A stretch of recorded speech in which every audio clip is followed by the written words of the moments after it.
Hi everyone and welcome again to a new project. Today I'm very excited to show you this project because this one it's very interesting and I had a lot of fun to do this project. So what are you going to build today? It's going to be a typing speed app. So how this is going to work?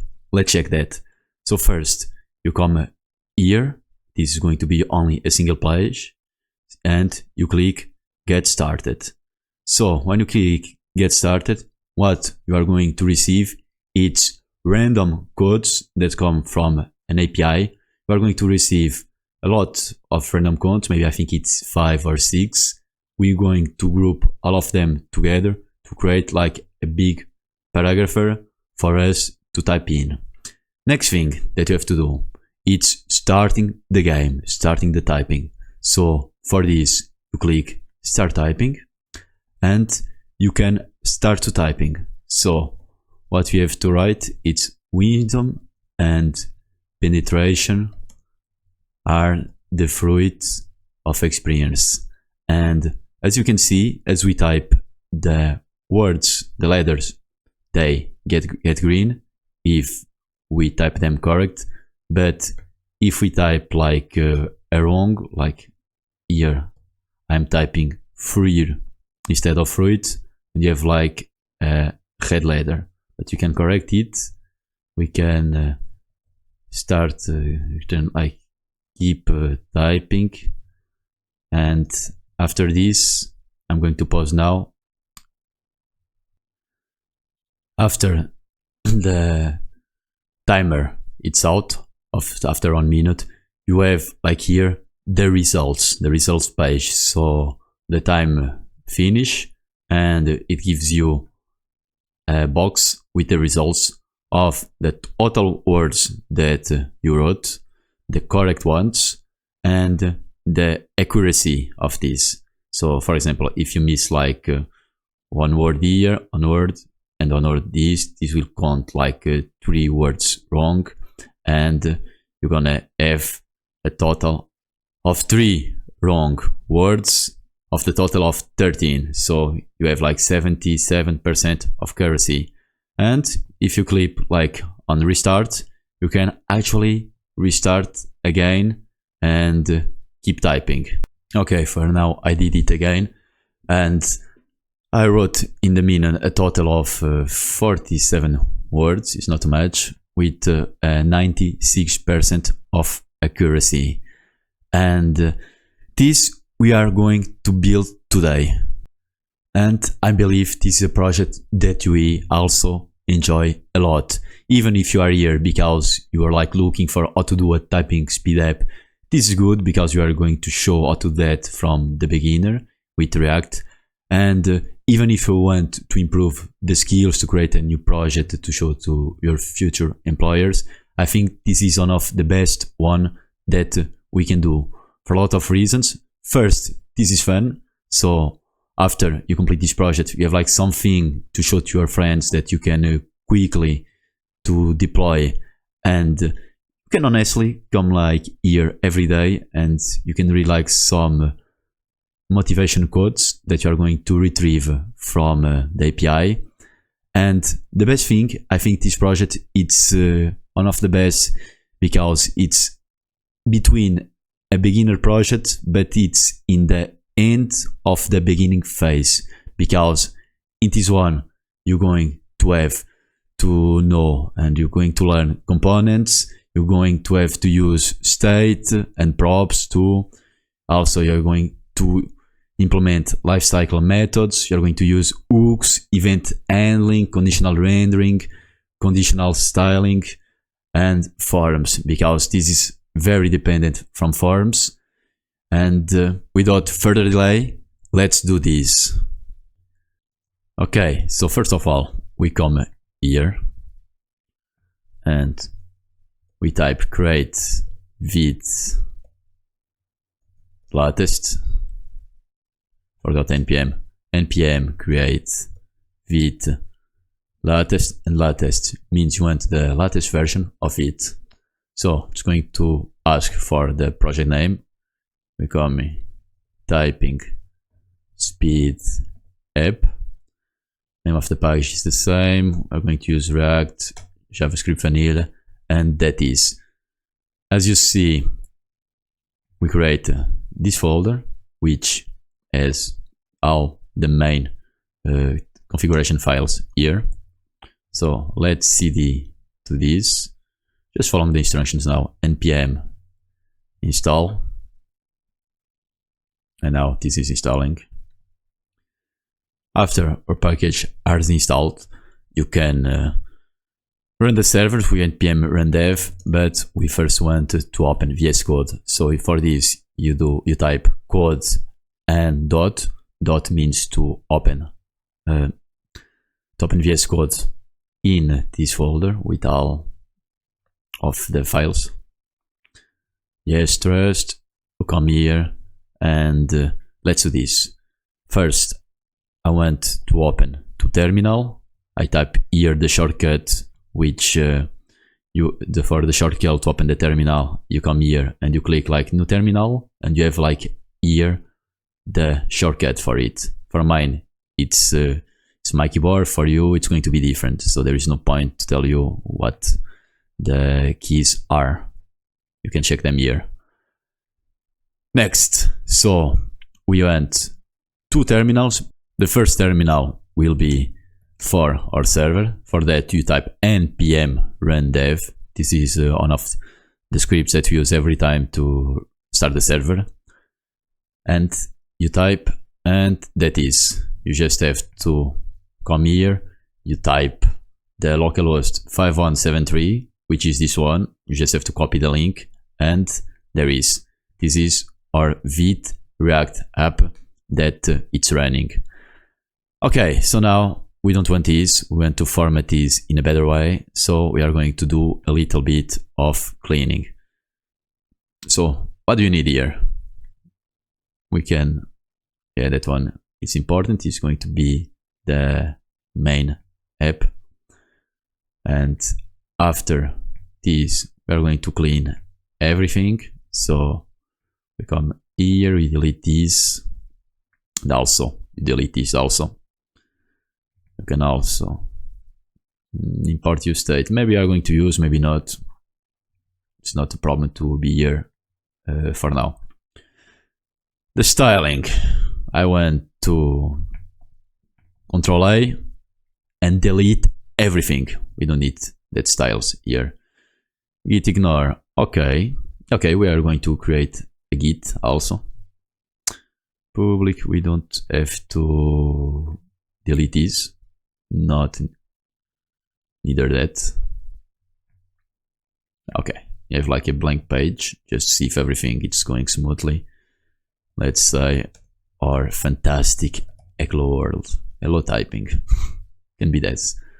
And yes, this is here, but this means that we haven't deleted all the styling. So we have also in the app.css that you are going to delete. And now, yeah, it is done. So now that we have the cleaning, I'm going to explain you what features we are going to have in this project. We are going to have like three main features. We can already create here a components folder, components, and for here, what we want? We want first a text generator. We want with the help of API to retrieve remote data and use that data to display the paragraph that we want to type in our main app. After, we have to do a form input. Let me just create the folders now so we don't forget. Yeah, it is going to be our first component. Second, in the components, we want a form input. What's going to be? It is going to be all the logic of our typing speed that's going to be there. So we want an input that we can type, and as we type, we are going to conditional rendering the state of the app. So if you are typing correctly, it's going to appear green. If you are going to type that incorrectly, it's going to appear red. And there's going to be a lot more logic, but this is the main thing. Next, we want the countdown timer. So we want to display a timer, and when we click in the timer, we want to be able to type for the amount of time that you are going to set up. That's going to be 1 minute, but we can set up like other time. Next, results. So now the last one is going to be results, and I put in the wrong page. Yeah, I want to put in the components, not in the timer. So you come here, you delete these, and we have now the results. Good. So now let's start to style our main app. So we're going to do the basic styling so we can after work in the components in those features. So let's go. Here, even if we only have a single page, I want to do this with an approach that I take in real life. It's create like a page folder where we're going to put our page. In our case, this is going to be only a single page. So for this, we are in the page, and let's create here a page that I'm going to say home page, main pane, home page. I like that one. .gsx. Don't forget, if you are in Vite, always use gsx. And let's create a component, typing the spinet RAFCE, and you're going to get the start code for the new component. So you are in the home page, and now you move to the not app CSS, the app.gsx, and we want to import from here the home page. We'll come here and let's add this component here. So if you are new to this and you don't know how I have like that auto imports and also the snippets like this one, this is a plugin as an extension that I have, and I'm going to recommend with you which are the best, at least for this project. So the one that you always have to have, and the one that's giving me this feature, is the ES7 plus React Redux React Native snippet. It's very, very useful. Another one that I like to use, it's auto rename tag. That one, I'm going to explain what it does. For example, you have like here a div. So if you type in the first div, it's going also to edit the closer one. So we delete this. And for this project, this is all that you need. This is the main one that you are going to use, and it's going to increase the speed, efficiency of our project. So now that our page it's working, let's start with some styling. So first, I'm here on the app.gsx, but I want to add like some styling. Like I want to add a wrapper that, like a layout that would style all our pages, a basic styling. Even if you have on page, it's good to add here some kind of layout. So for this, I'm going to create here the div, class name, and I'm going to name the main wrapper. And here we are going to use the app.css, and for this one, we come here and we type main wrapper. Let's do max width. Okay, margin 0, auto, which is going to center. Padding, let's add some padding to rem, and some beautiful text align in the center. So let's check how it is. Yes, we just put everything like more beautiful in the center. Also, let's do one thing which I quite enjoy, which is I like to watch what we are doing in the desktop version and also the mobile version. So let's come here. We come to the main page. We just have to put this like this. Okay, just aligning here and perfect. This is in the point.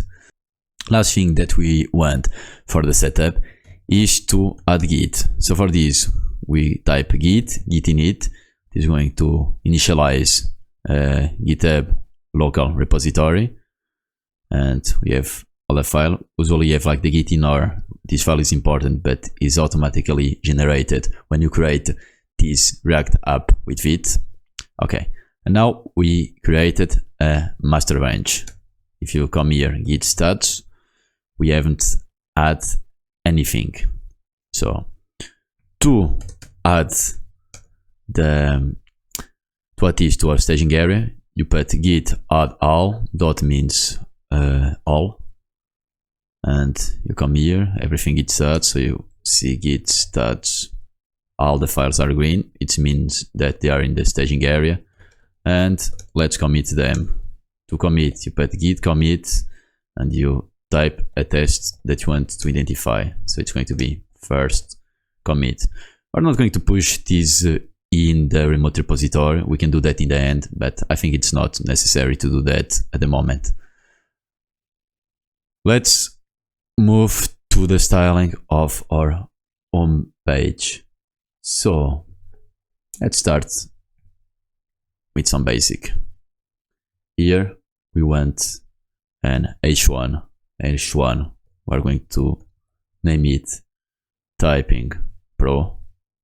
This is going to be our app title, which is here, and after this we want like the page title. So I'm going to create div with class name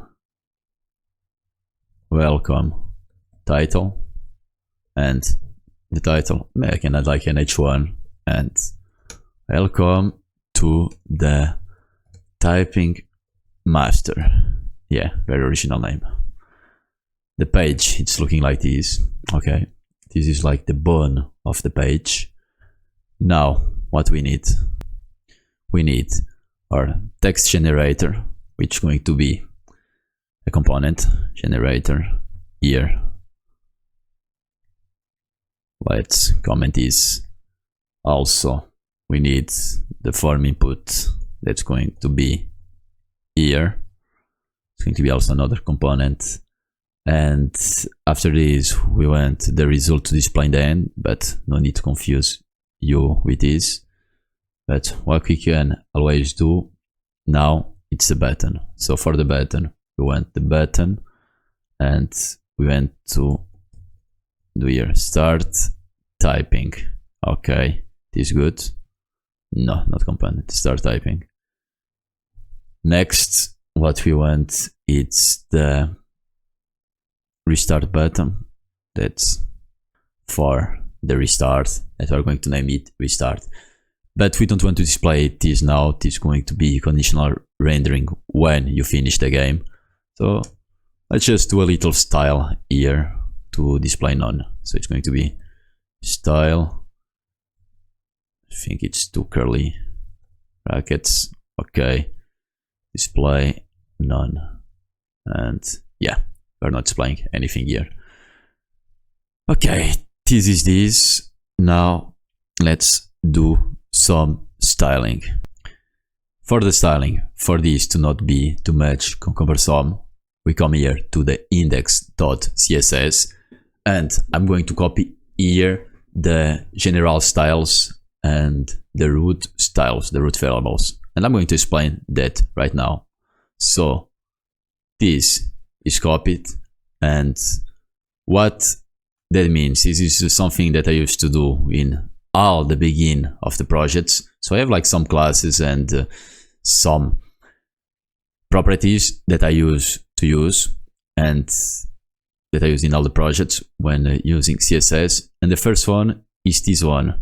This, it's a selector that's going to select all the elements in CSS and it's going to reset the style. We do this because there is like some difference in the browsers. Firefox has some default browsers, Chrome has another. So this is a good practice to do. So reset the style to this be browser agnostic. So we don't want in Firefox to have a style and in Chrome to have another style. So we are here resetting the style. After I have here the root, this is what I'm going to do here. I'm like set tapping like variables that I'm going to use. This like in the root, I want that font family for all of the page, the font weight, default font weight, the color schema, and here I'm creating some CSS variables. So instead of typing background this, I'm going to type background var. Var is a property to access this color title, and this is a nice, cleaner and easy way to code and do the styles in the CSS that you are going to see right now. And if here we have like some good practice that you have like primary color, contrast color, background color, that will also be the secondary or the primary color, it depends of point of view. But yeah, that's it. After I have here some general styles. So here I want the background of, you see the color background for all the app. Also here I'm setting like some display for the H1 to H5, and all of them are going to have the color primary. Setting up here the main container, all the anchor tags are going to be displayed, the over also, our body. Okay, so a body is going to have a display flags and flags direction column, which means they are going to start from the top to the end, and the minimum height, it's 100 view height, which is all the height of the window. Okay, so here you have like more styles, you have the button, another button, classes, some media, and that's it. So with this you have like basic general style that you can start the project. Now what I want to do here, it's add home page style, and this it's going to style the home page. And so let's do some more specific title styling. For the app title, I want to increase the font size to 4M, to increase or decrease, depends, this is increasing. Color, we want var dash dash color title. As you see, there is already a color for the title, which is basically black. Next one, the welcome title. Let's add some margin top 10 rem, margin bottom, it's going to be also 10 rem. We could actually have done this, 10 rem 0 in the margin, but it's the same thing. Let's add some more classes. This is going to be a general class, going to be hidden, and here I'm going to display none. So each time that I want to say this display none, I use the class hidden, and this is going to be for the future. Let's put here now. It's going to be button, the restart, and margin top. We want that 1 rem. So let's come here, instead of this, I want the class name first btn restart.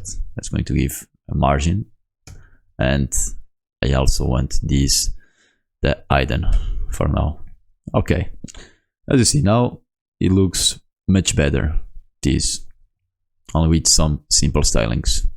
Now with the home page ready, we are actually ready to start to style and to create our components. So let's start with one of the most exciting one. I think the most exciting is the form input, but that one is probably the second. It's the text generator. So let's do this. Here in the fold, and I noticed something, that I create the pages directory in the bed path. This is supposed to be in inside the source directory as the first child. Okay, update. I hope this is not going to mess with our styles, but yeah, it's supposed to be good. Okay, so now let's go to our components. First, we come here, text generator, and we can start to create our component. It's going to be named as the directory test generator. Is spelling correctly? Generator, yes. .gsx. So it's the same thing, RFC text generator. We come here to the app.gsx and let's import text generator. Yes, this is a mistake. Let's correct this. The components, we want them title case, like with uppercase. Okay, we did this, and this now. So we can actually import that correctly.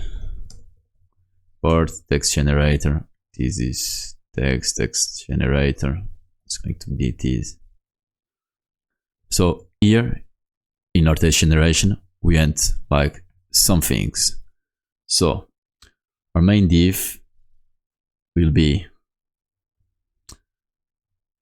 this one, and after we want like another div, which is going to be a container div, and let's add like this for that way, if like you can see better. And after, let's add an article from some HTML semantic. This is where we are going to have our text.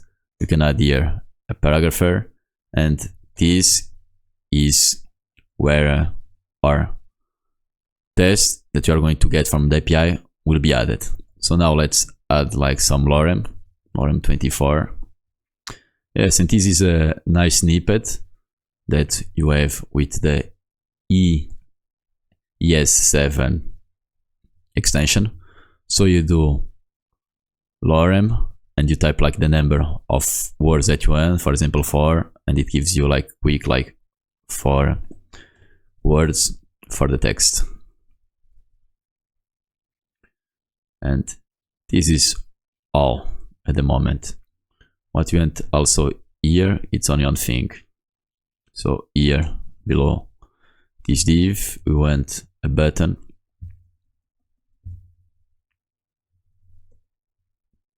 which is going to say get started. And as you see, we're at have that general style that we set up here in the index.css. For example, all the buttons have this style, the general style. What are CSS models in React? CSS models in React are a way that the React team come with to locally scope the CSS class. So this is to solve a problem, a very big problem that we have in CSS, which is the names and how to name a class, and mostly the conflict names. So the things with CSS class is that, for example, we have like that class that is welcome title we use in a component. So now we are in the home page, and the home page have like that welcome title. But imagine in a very big project, there is someone that is also working on a component. It could be like the text generator, and he also adds the name of the same class. Yeah, there's going to be a conflict because you have two classes with the same name, and you think that you are using one class, but maybe you are using other. So one of the things to solve this is to scope locally the CS class in the component. So for each component that you create, you can create a CSS style sheet model for this component, and this is allow you to locally scope your CSS, avoiding that way the name conflict. And in the same way, you have still the benefits of using general classes like the ones that we have here. So it is like general classes for all purpose that I have created for all the files and the other components. So let's start to create the CSS models. For CSS models, you come close usually to the same folder as your component, and you create here text generator. Usually you add the same name, dot module dot css. Okay, so now we're inside here, and let's do some styling. So let's here style the container. We want this color aquamarine, and here let's do also style the article. So we're going to style here, and we have like an article that we want to style. We also want to style the button, but first let's just need to add some styling so you can see that better. So we're going to do margin to rem. It's going to target the top. Auto, it's going to be autumn in the right and the left, and here it's going to be a 0. This is because in CSS what you have when you have like the margin property, you have like margin, and first you target the top, the left, the right, excuse me, the right, the bottom, and the left. And here we are targeting the top with rem.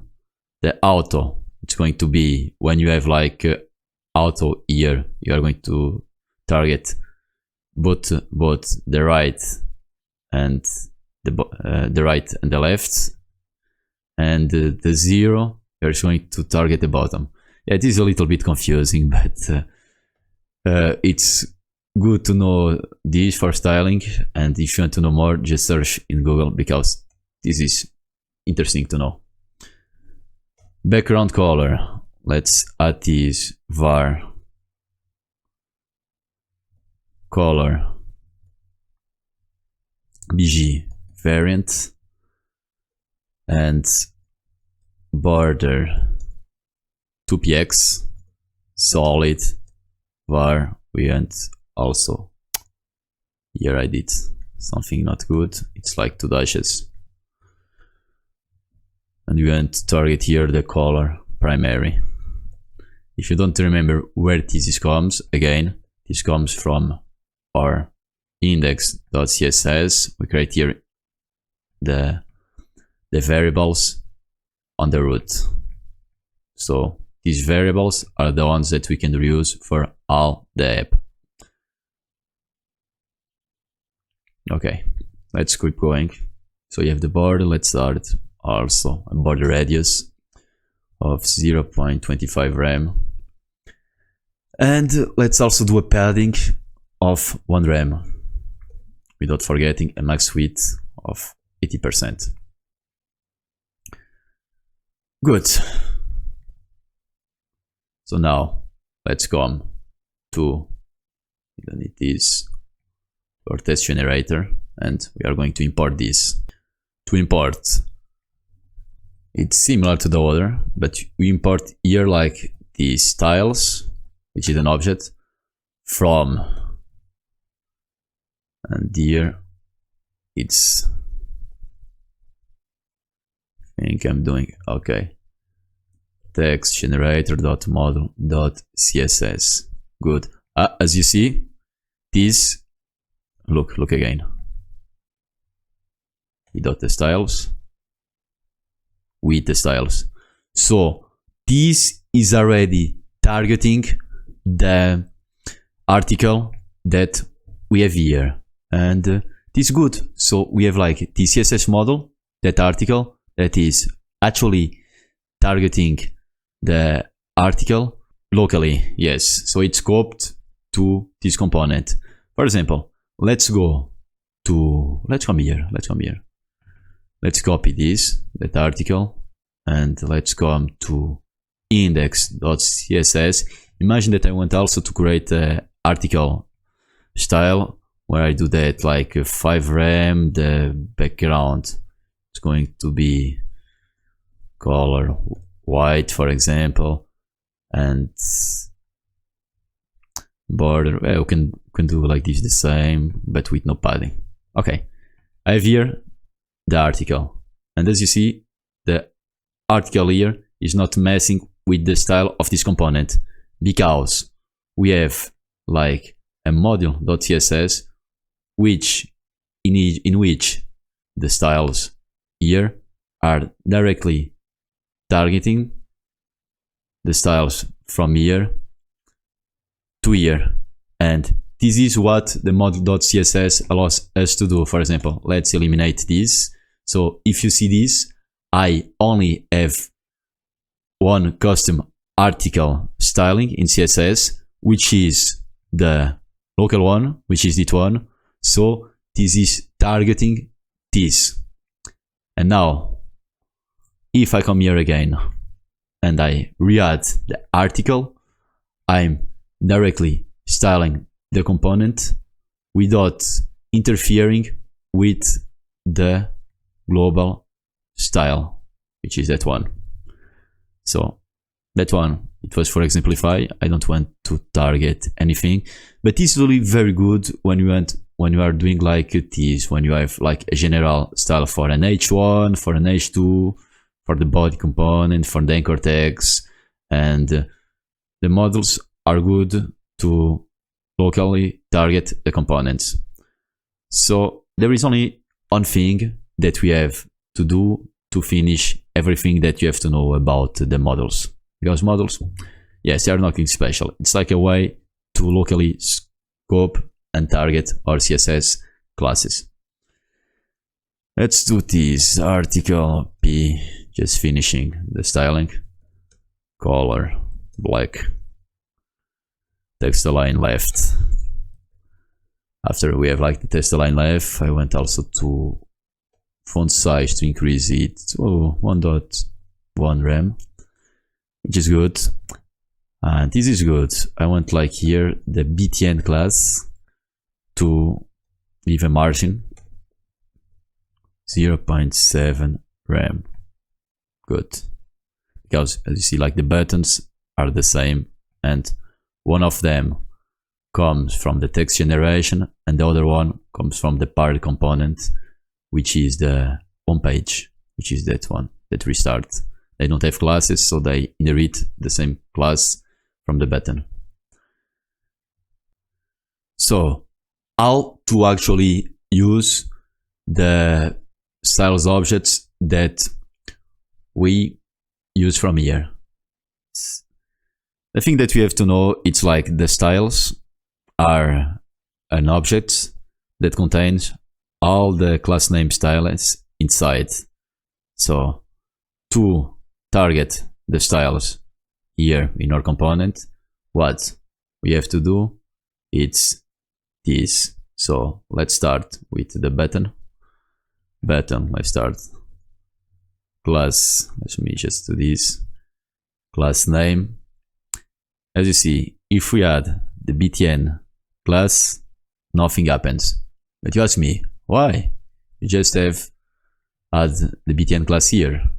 And this is what I was talking before. This is like an object, and we have to access the class in this object. So for this, what we do and the way it's do, it's first you have to add like the brackets, styles, because this is JavaScript, and you want to access the brackets, styles dot btn to the name of the class, and there is we have style test, and that's it.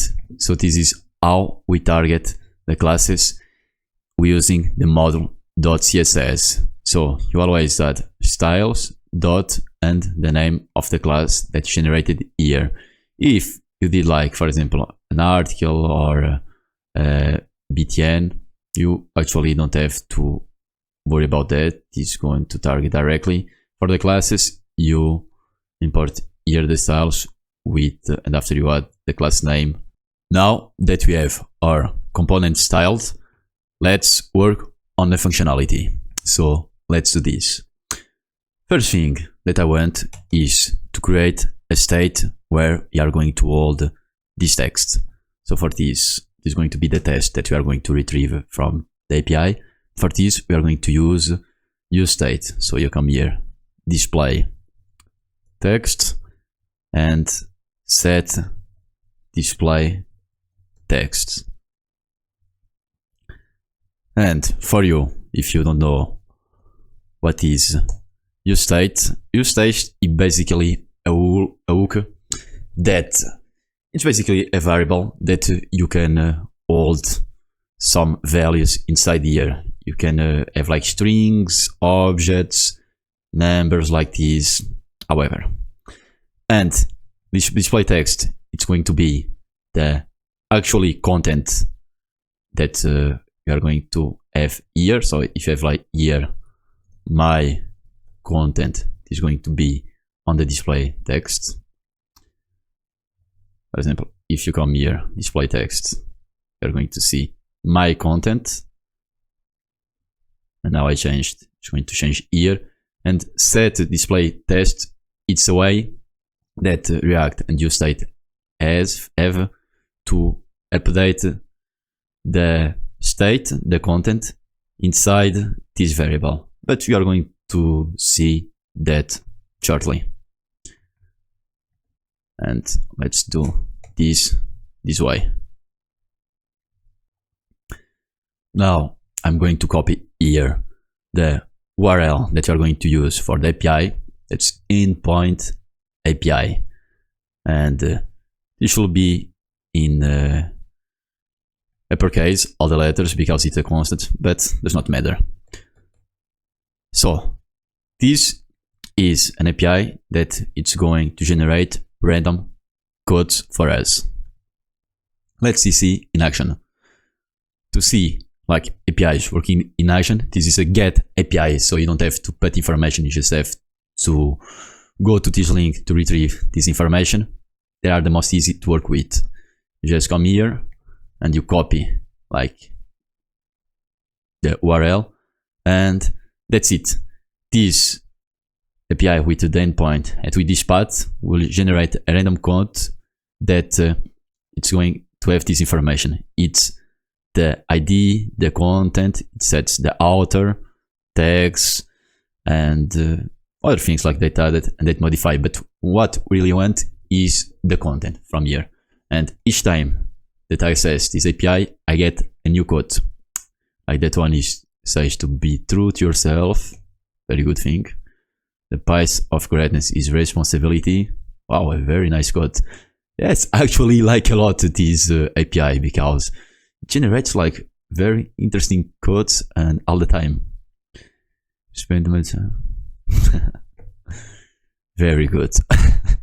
Okay, let's keep going with this information that we have. Okay, I have this display here because I have an extension on Chrome. I think it's JSON Viewer or JSON View something, but it's the only things it allows me to see the JSON information in a beautiful way, and you have also charts and things like that.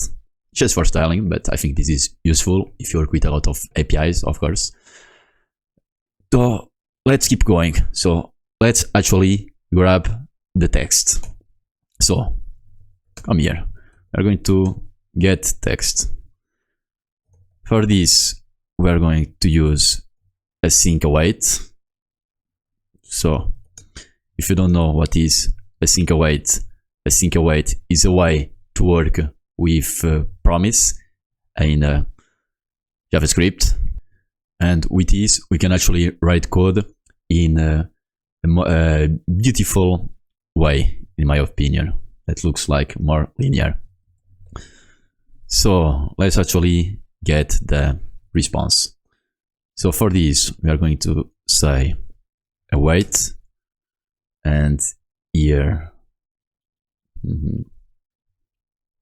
okay.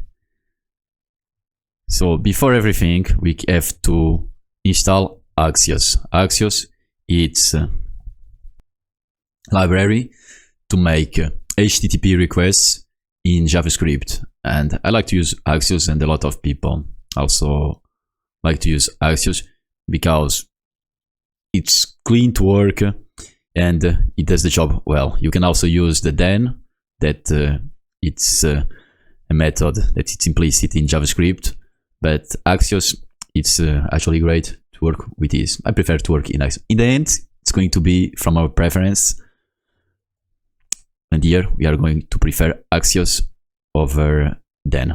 Okay, so npm I Axios. I, it's from, is the short from install, and here we have install. So let's request this. Import Axios from Axios. Something is wrong, and what's wrong? It's this. So we have here const await. We're going to have Axios. Now it's where it gets simpler than ever. So to make a GET request, you just have to say Axios.get, and here you put the URL. So you can put this like this, but we don't need, because you already have the variable, which is going to be the endpoint. So in Axios, how to make like the most important HTTP requests? It's always like this. You do const response. So what it means, the sync, it means, so we want to have this response, and you want to wait until our request gives us this response. And after, let's log this, log the response. But here we need a way to trigger this. So the way that we are going to trigger this, it's on the bottom. So let's say here on click. Where is the on click? Here. On click. Let me see if I can open this without too much squeeze the information. Okay, no worries. So I come here. Let's refresh. Let's open the console. So now I click get started, and this is the data that I've received. So what I've received, I receive the response, and from Axios you always have like, this is like some main settings, config is the settings, you have like the headers, the status of the response. 200 means success, which what you want, but what you want really is the data that has all the data that we have from the code. We have like here the code, the author from Napoleon Hill, good author. Here's nothing more than a state of mind. Yeah, and for this, we usually do response.data. So when you type, when you get the string, here we are doing by the get start, we always have the data. So as you see, we have an object with the data inside. And to work in Axios, it's very simple. We have like the Axios.get to get the data. If you want to post data, you put post. If you want to edit, you put put. And if you want to delete, you put Axios.delete to that specific URL. In our case, this is a get endpoint, so use the get. What it happens? The get test, what is doing right now, is like a function that's going to trigger an Axios request that is going to request information to this endpoint. After, when we get back, we wait. When we get back, we retrieve a response with the data. To use the await, if we don't use the await, it's not going to work. Let's do a refresh. Get started. You see, you receive and then fine because you are not waiting for the data. And to use the wait, you have to use the async. You already have like the explanation here. Async, await. Very good for handling asynchronous requests. Okay, let's keep going. But we don't want to log the data. This is good, but we want to get this data. So from this function getText, we want the response dot data. Actually, we don't want to return the response dot data, but what we want is the data here, not here in the console log. For example, when you do this, we have like the data here. So what are we going to do? If you remember correctly, I told you that the setDisplayText is a function that it's going to be used to change the data of the display text. Now we set the display text to 0, it's empty. So every time you want to change data inside a use state, you use this function. And what you see, you put set display text and you put this to the data that you want actually to update. So it's going to be response.data.content. And content, because why? Because the content, it's one of the properties that you are receiving in this object. And now to display the data, it's going to be easy. Let's create just a paragraph, just for demonstration. Actually, we don't need to create a paragraph. We can always already delete this lorem. And to display text here, you open like the curly brackets, and you see, you open like the curly brackets, you open the curly brackets, and you put like the variables, the state that you set here. And there is, so each time that I have like get state, I'm going to have a new code randomly generated from the API. So we are like calling this API, we are updating the state, this variable data here with your use state, and we are retrieving this data in the paragrapher. Okay, this is good, but we have only one thing that we have to finish. We are doing a typing speed app. What will be like an app if you only had like 1, 2, 3, 4, 5, 6, 7 words to type? It's going to be you would have like 1 minute to type all of these. Yes, you would run out of words. So we need a bigger paragrapher. So actually what we have to do, we have to call this endpoint a lot of times to get more quotes. And after you get like more quotes, we wanted to display a bigger text. We want a text that is big enough so that people will not run out of words. At least 100 words, 120. Yeah, it's going to be good. And if you finish 100 words in 1 minute, you are a very typing speed pro. Yes, actually you are. Okay, let's code this functionality. So we are here in the getText. We have just to do some modifications. First, let's create a new variable, paragraph. It's going to be an empty string, like this. And now, if you want to get this response a lot of times, if you want to get like 6 quotes, you have to loop 6 times. So let's create a simple for loop. There is other ways to create loops, but sometimes you have to remember how you used to do the old way, because you never know what's going to appear in your work. Okay, so we initialize here a loop that's going to run. Now, what we want here? We want to put this here. After, let's create a new temporary variable that's going to be new paragraph or new line. New paragraph can be, because this is a paragraph of paragraphers, which is a paragraph. Response dot data dot content.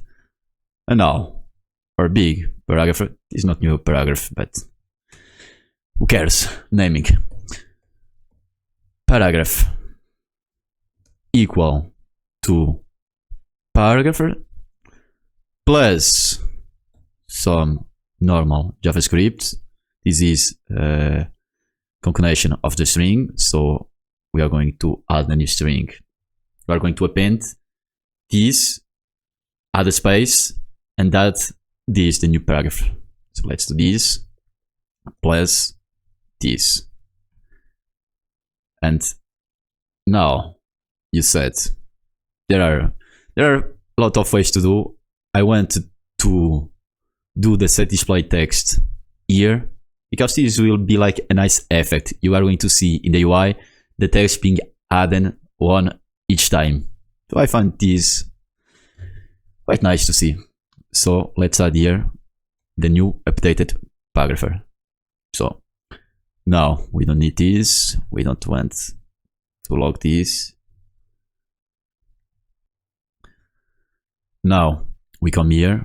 We have like set display text paragraph. Okay, we are ready to go. Let's get started. And that's here. Let's do that. Let's do that again. Okay. Each time that we create like get start, as you see, it's like stacking on top of each other. Yeah, I like here this effect because it looks great on here. So get start, and there is this was like the data that was looping, and we were like retrieving the data and updating the state, the display text, each time that we did it. Okay, get started. Yeah, this is perfect. So now our text generator component is finished. We still have to work in some things, but we are going to work on this later. For example, the UI display, it's not beautiful at the moment, but this is not the time to work on this. We are going to do that a little bit later. So now we are going for the most exciting part of the project, that is the form input. So now we have the test. We want to have like a form input that each time that we start typing, we record the state of what we typed, and we are going to compare with the text that we have here. So without further delay, let's do this. If you are still watching until now, congratulations, you are in the right track to master React. And if you are enjoying, put a like and consider subscribing. This will definitely help me a lot and give me more motivation to do more content. So to create the component, it's form input.jsx. Again, here I have CE, no need to do some boilerplate stuff. If you're in the beginning, don't use this. Just do that like the normal way, because you don't even need React to start a component. You can just do form input, it's going to be equal. Yes, if you're in the beginning, just do this because it gives you like some memory muscle. So you're going to return, it's going to be a div or an h1, what matters. We are going to delete this, but let's do a div just for the sake of being equal to the form input, like here. And now we are going to export default form input. Form input. Again, if you don't have muscle memory, do this. I wouldn't say that is necessary, but it's nice to have this. You should see like the component is literally the same because I've done that under of times. the snippet imports React, but at the moment you don't even need to import React to use React here. So that one, let's just do that like this. Okay, let's go. So here, what we have to do. So first, let's create like some state that's going to be the state where we are going to have the information of the input. That's going to be test, seg test, and you enter the use stage. Don't forget to import this if it's not auto importing. And we enter the state to be like 0 in the beginning. Here we want also to create an input and the set input here. That's going to be also a new state empty. And now, before we create the HTML structure, what we are going to do first, we are going to set up the styling now. I want to do that now because after this we can just work in our HTML and everything is going to be nicely styled. And the second reason, we are going to train a little bit the modules. Form input dot module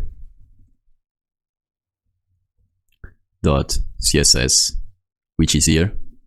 And what I'm going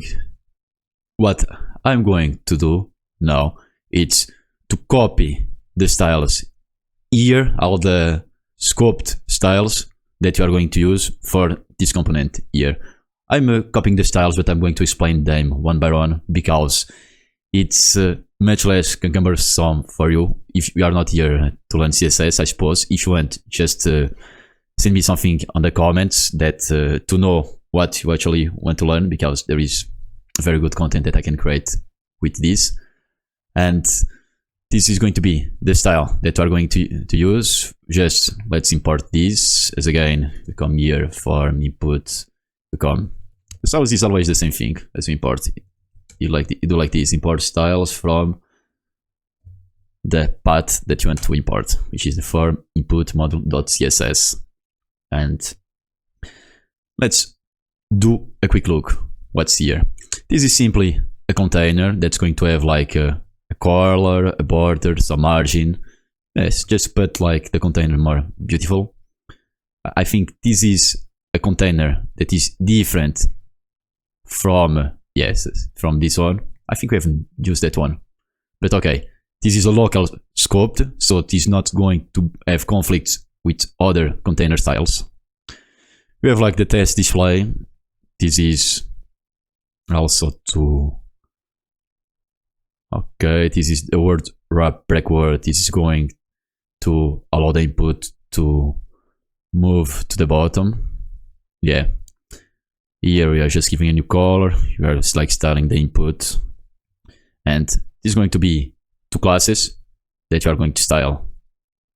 This is going to be green if the letter is correct, and red if it's wrong. So now that we have the CSS, and that I explained that a bit, let's do this. So we come here, div class name. It's going to contain the styles.container, so it's going to be our container. Styles.container. Next, we want another div with the class name with the styles. It's going to be text display. And before I keep going, I want to go to my home page. Yes, to my home page, and to import the form input. Import form input. Good. I think the form input is going to be just here. Yeah, so you can like code and see the styles that we have. Okay, this is the form input. Nothing special at the moment. Let's keep it going. Text generator. form input. Now, here we want an h3, and for the content, we don't want anything for now, but it's going to be some text for the future. Yes. And after this, let's create div. Again, here on this div, it's where we are going to create the input. I can do that with a form, but it's also not needed. If we want class name on the div on the top, let's do styles.form field. Again, this is a class that we styled here, form field. And now I have the form. I don't want an action, but I want on-submit, which is going to be added later. Here it's going to be another div with the input. The input, yeah, this is what we want. Type is going to be text, and placeholder, we are going to say type here. Okay.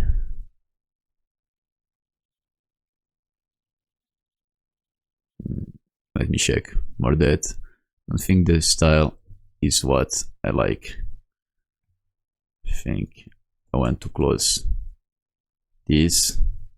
Okay, now we are talking. Yeah, so this is the HTML structure that we are going to use. So now let's add some functionality on this. The first thing that we want is to type here, hold this what we are typing in the variable input, which is our state, and show the state. I don't think that we are going to show that state because we are going to transform that data, but just for the sake of learning. So this is our input, which starts empty, and each time that we type here, you want to update this. So how do we update this? Very easy. So in the input, you can add like an event that's going to listen to onChange, and when you do like this, you do like e, that's going to start, that's going to be the event, can be anything that you want. But when you have this, I can log, maybe I log just to, I want to, for you to see that. Log.we. So what is this e? Let's go again here. Dispatcher lets me refresh this and see if everything is good.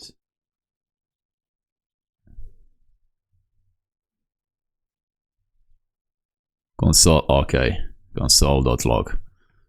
Let's do that again. Okay, each time the e is like the event that you receive from the client. Each time that you type something, you receive like the event that it's actually doing, and this is the seated event. So you can see this is don't change, and you have a lot of properties that you can go. What you want is the target dot value, which is this. So this is an object, and we want to retrieve this from the object. For example, if you put here the event, it's going to be the same thing. This is just a placeholder. So you type and you get this event again. So, but the convention, it's only an e. It's going to be easier in the future for you. Just type that. So let's do for this. But okay, this is what you want, the target dot value. Let's do that again. Okay, and this is the information that you are receiving. So we're receiving the input value from here.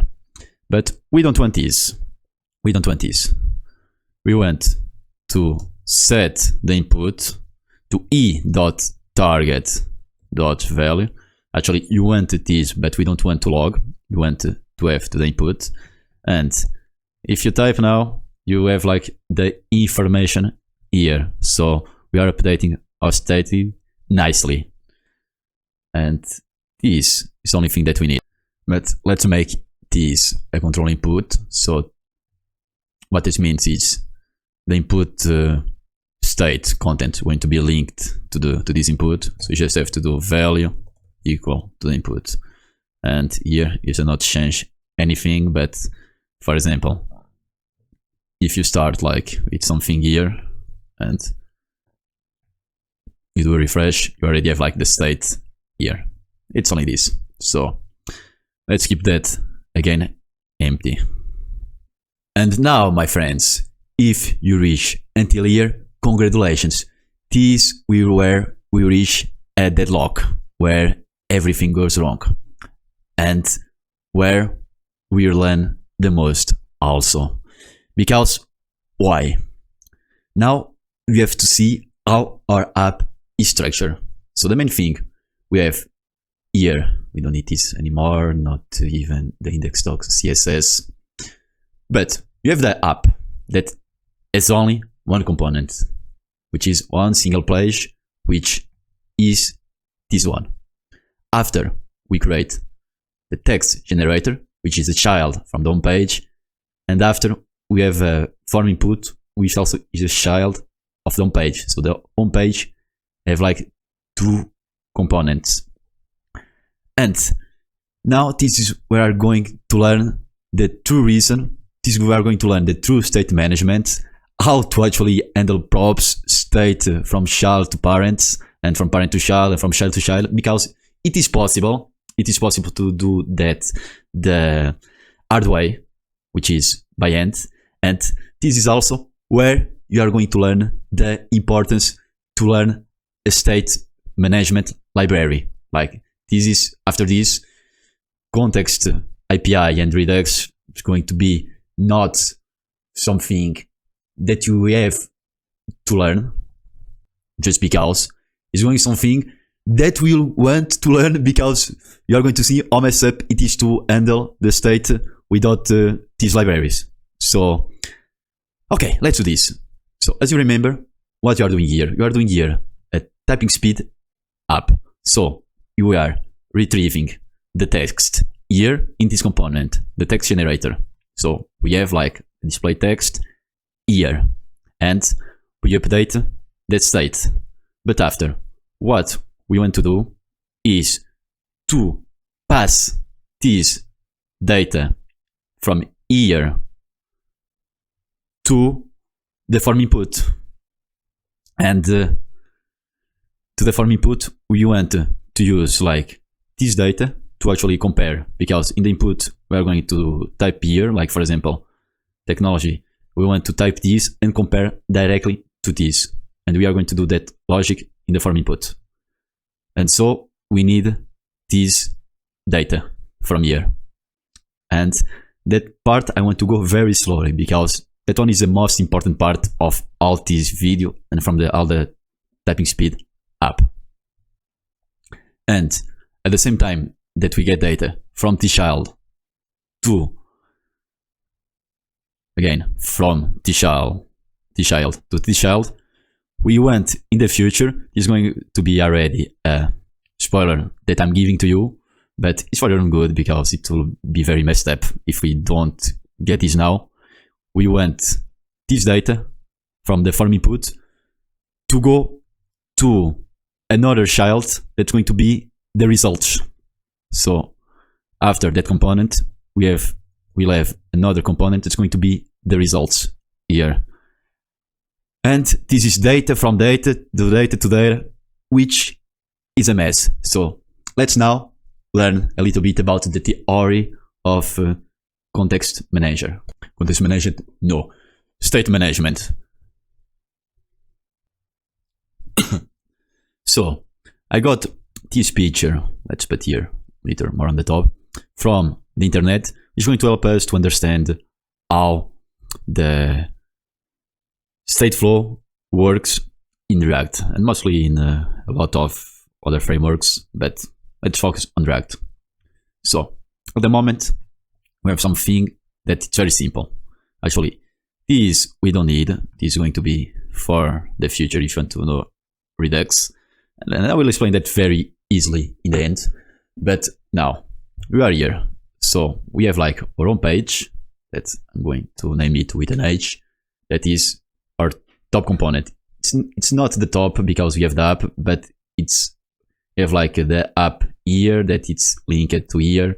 So it's like our top component. But here, so we are here, we have our text generator. It's going to be this. And here we have our form input. And this is a very simple example. Form input. So this is actually, we also don't need this because we don't have too much. We don't have grandchild, you only have child from the parent. So what we learn in React, it's that you only can pass data, and you can only pass props from the parent to the child, then to the grandchild, and to the grandchild. So the data passes in a flow way from the top to the bottom in a unidirectional way. So, for example, if you have like state that if you have like a variable here in the home component, you can actually pass here with props, and you can pass here and here. And also, if you have like the data here, you can pass from here to here. But this is unidirectional. There is a theory that says that you can only pass from top to bottom. And this is like the flow. The flow of the props is only from top to bottom. But there is, so to get data to the parent, you only have one way. We are going to do that both. First, we are here in the form input. We want to have this data to the result that we are going to handle that on the future. So we are going to do one thing, that is uplift the state. So we are going to grab this state that you have here. I'm going to delete here, and we go to the home page, and we are going to set the state here. And now, as you see, everything here does not work because you don't have the input here. So it's normal that this is broken. So if you come like here, you have like the error that appear, and calc reference use state is not defined. And it's not even that one. You have also to update to grab the use state from the import.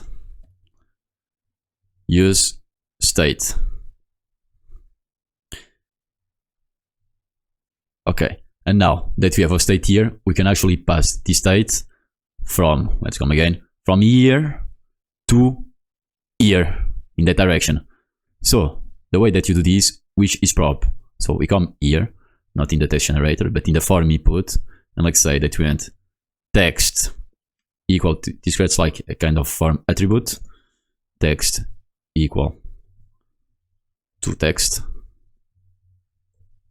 And so this is the data, and usually you name the same way, so to avoid confusion. And after, let's add here the input. You want here also the input,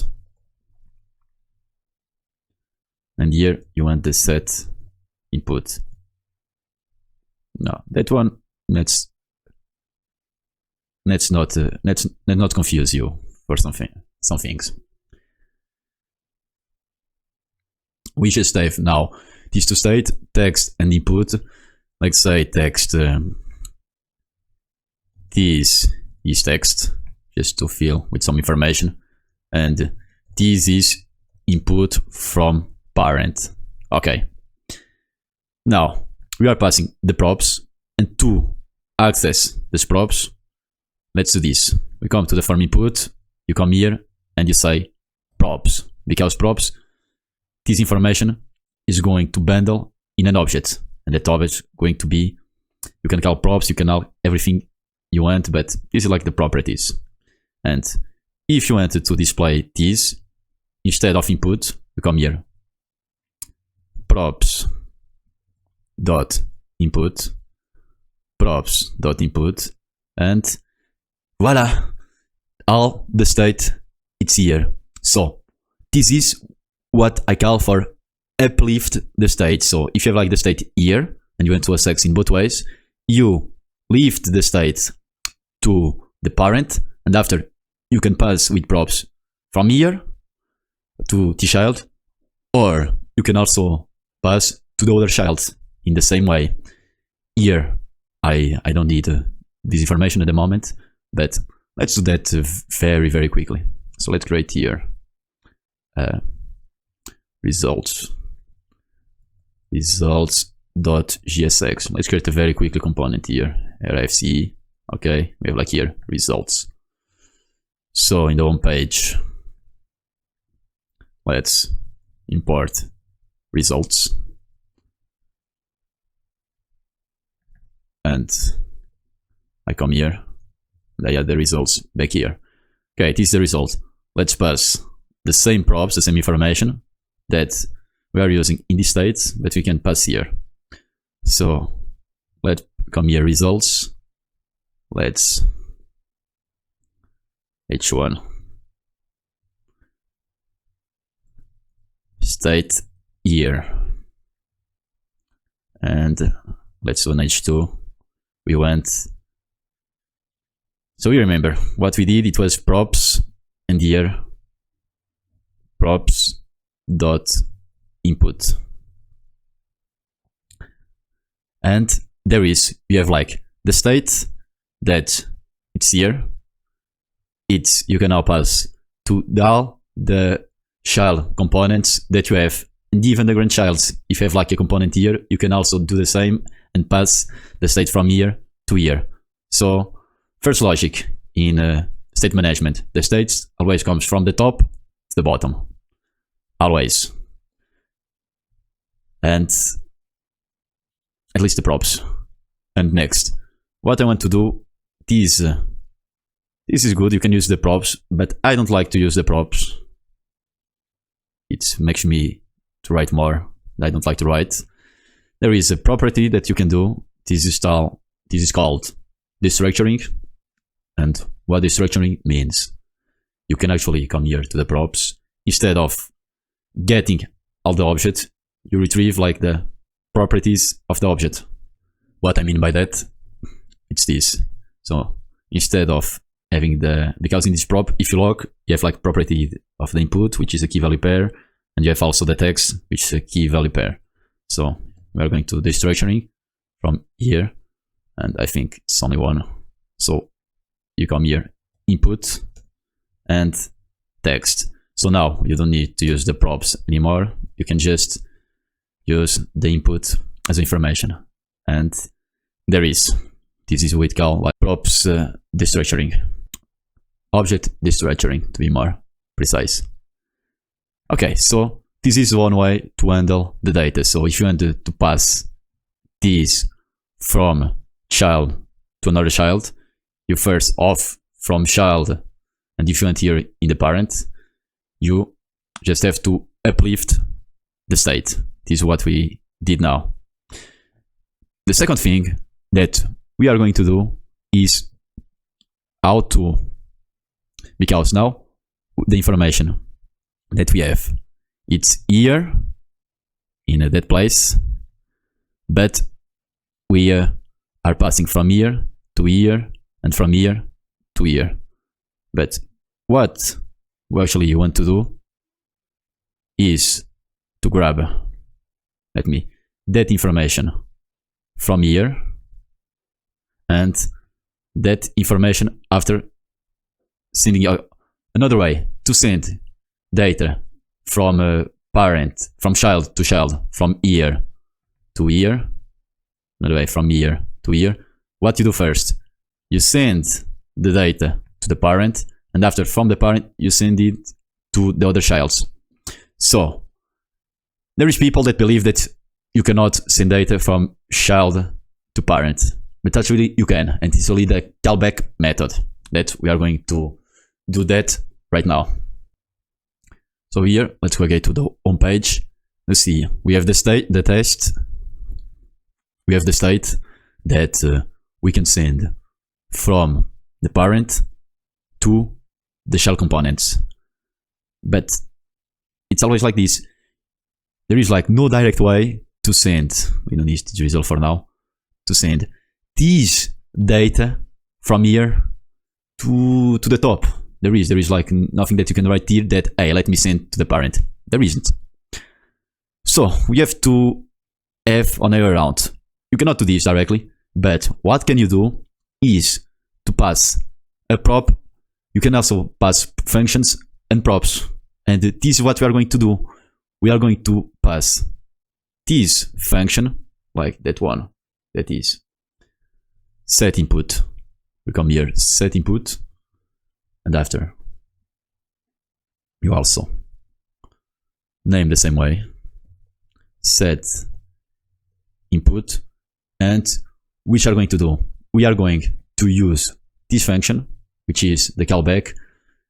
We are going to retrieve this function in the form input, so here in the form input. And now that we are in the form input, we can use this function to update the state, which is here, and to send back this state to here. So this is what we are going to do now. So we come here, and you actually don't have to do anything because I forgot to delete the set input. But let's check here. So let me do this, and I want to log here the input. Example, come here, input. This is the input from parent. And now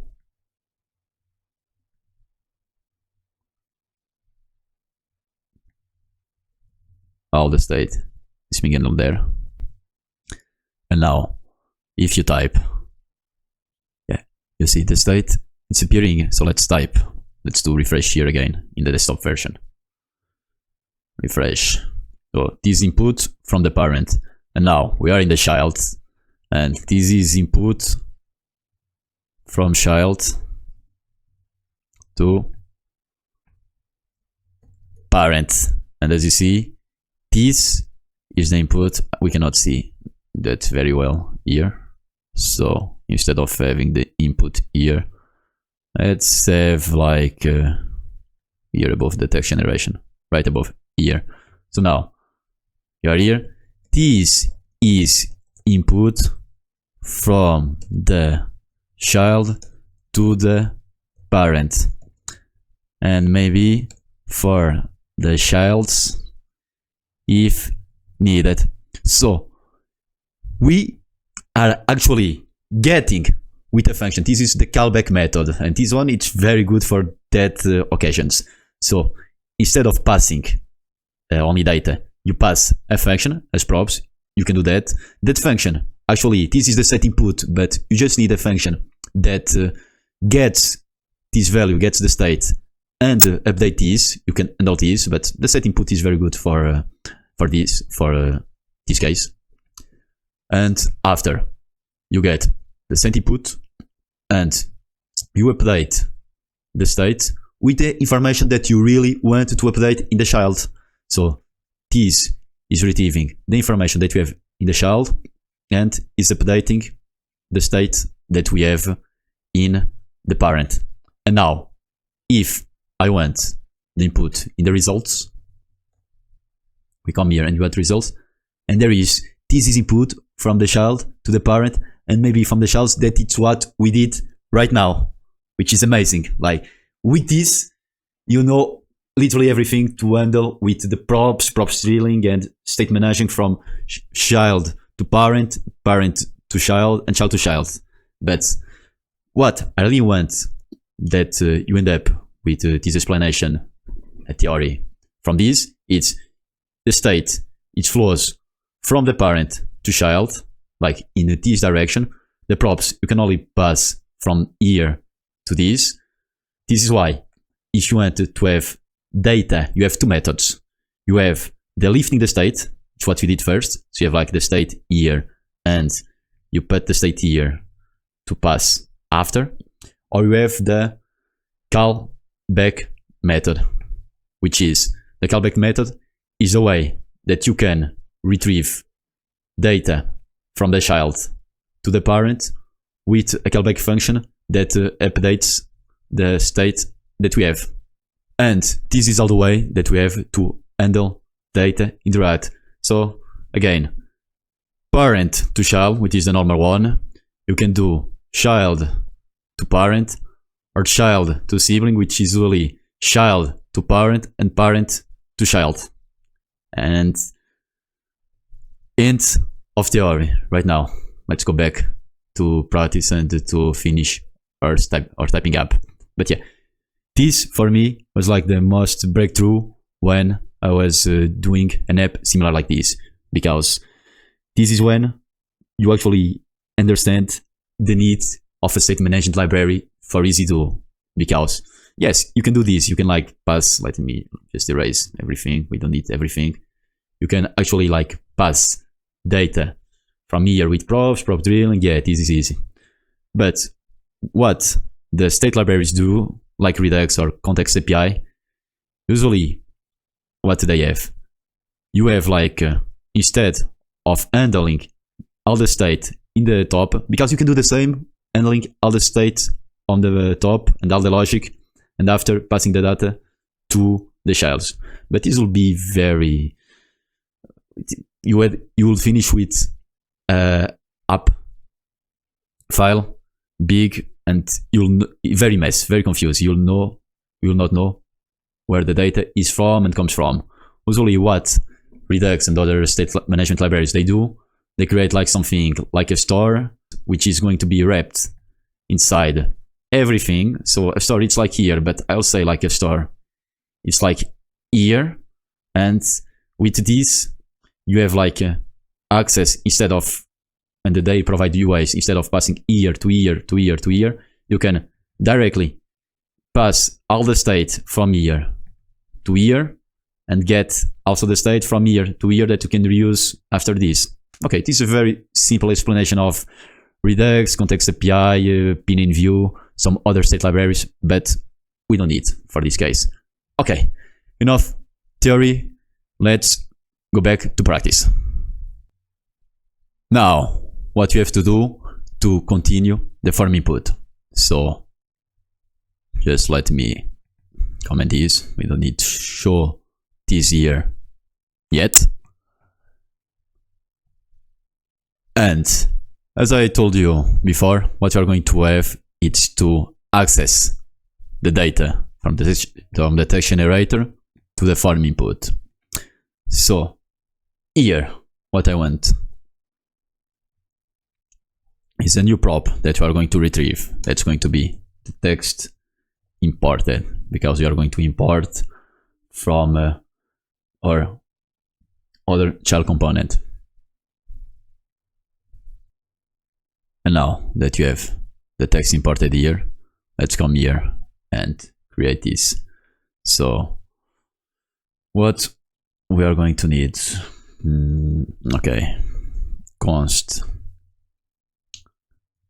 text imported, set text imported is going to be equal to use state, and this is going to be another thing. So it is going to be like false. So it is actually, it's going to be like a signaling that we are going to update to true or false. That's going to be able to rendering, like for example, to display or hide components depending of if we imported the state or not. Because for example, when I click here, if I click this, I want to hide this. So for that, I need to have like a state that I update here that's going to hide this. And to get the text, it's going to be actually it's going to be this one we have not used yet. So what I want, it's this.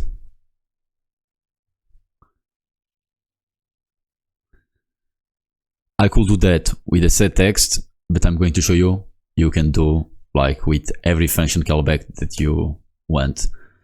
So this function is going to be get paragraph. That's going to be, you pass like the text you are going to, that you need, paragraph.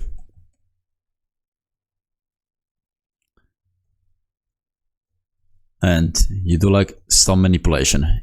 Here, what you want to do at this function, it's completely redundant, but just want to show you for the sake of learning that you don't need to use that function. You can use and pass to the components any function that you want. So the get paragraph, it's a function that's going to get the data.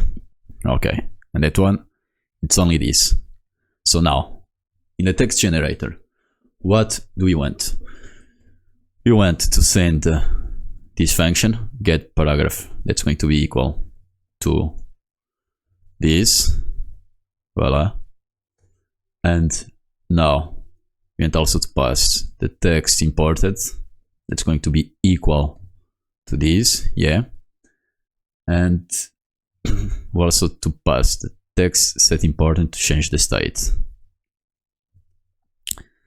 Set text important. Okay. Next step, let's go to the text generator. So let's structure our props that we get from above. So it's get paragraph, text imported, and set text imported. Good. So now let's do some mini additions here. So this is the get text. Okay, this is that function. So we are going to create a new function that I'm going explicitly line it send data app.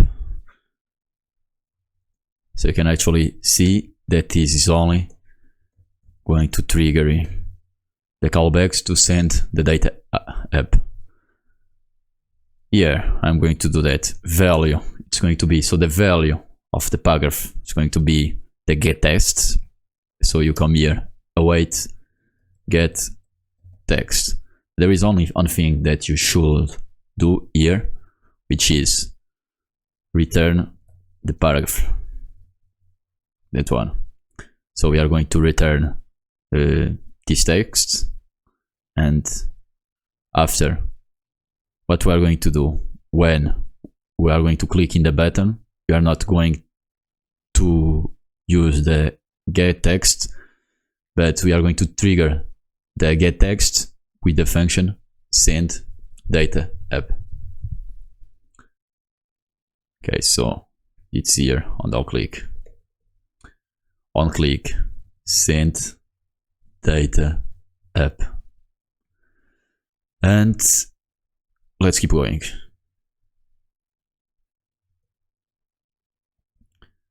Now,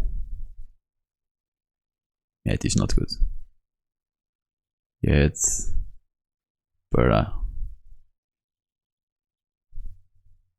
paragraph. Now, I want this. So we are going to trigger. So these functions send the data app is going to trigger the get paragraph function from above, from the parent component, and we also going to set imported to true. So this means when we click the button, we're going to set text imported to true. And now this is actually a good moment to do some conditional rendering. So what I want, why I want is the set text important true. We are going to see right now. So here I'm going to do class name. It's going to be this, and if text important is true, what we want is to set the style hidden. So now it's a lot of components here. I don't know which is which. Let's do there. Okay, when I click get start, yes, this is good. So when I click get start, I went to ITs because the information is going to be displayed here. So this is the theory. And let's look at that again. Let me delete this input, that one.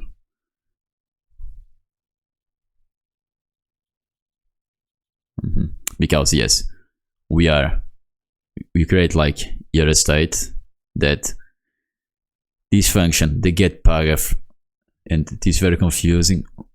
Let me go slow. And also, if you think that it's still confusing and you want me to go more slow explaining that other way, tell me something in the comments. I will appreciate the feedback.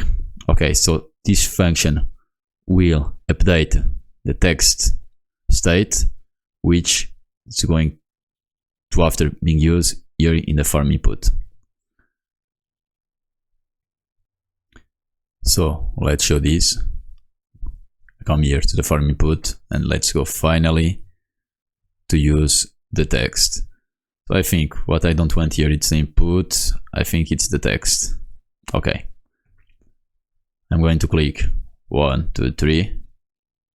And oh, there is perfect. This feels rewarding. Actually, see, we have like two different components. We are getting data from an API. In this component, we retrieve this and we pass the data to the other component. Now let's use the text imported to hide the form input when to hide the form input, no, but to hide some elements inside the form input. So it's going to be text imported. It's going to be text imported. Okay, right. Come here, form input. You have here the text imported. And let's do again a conditional rendering, because what I want to do is I want to hide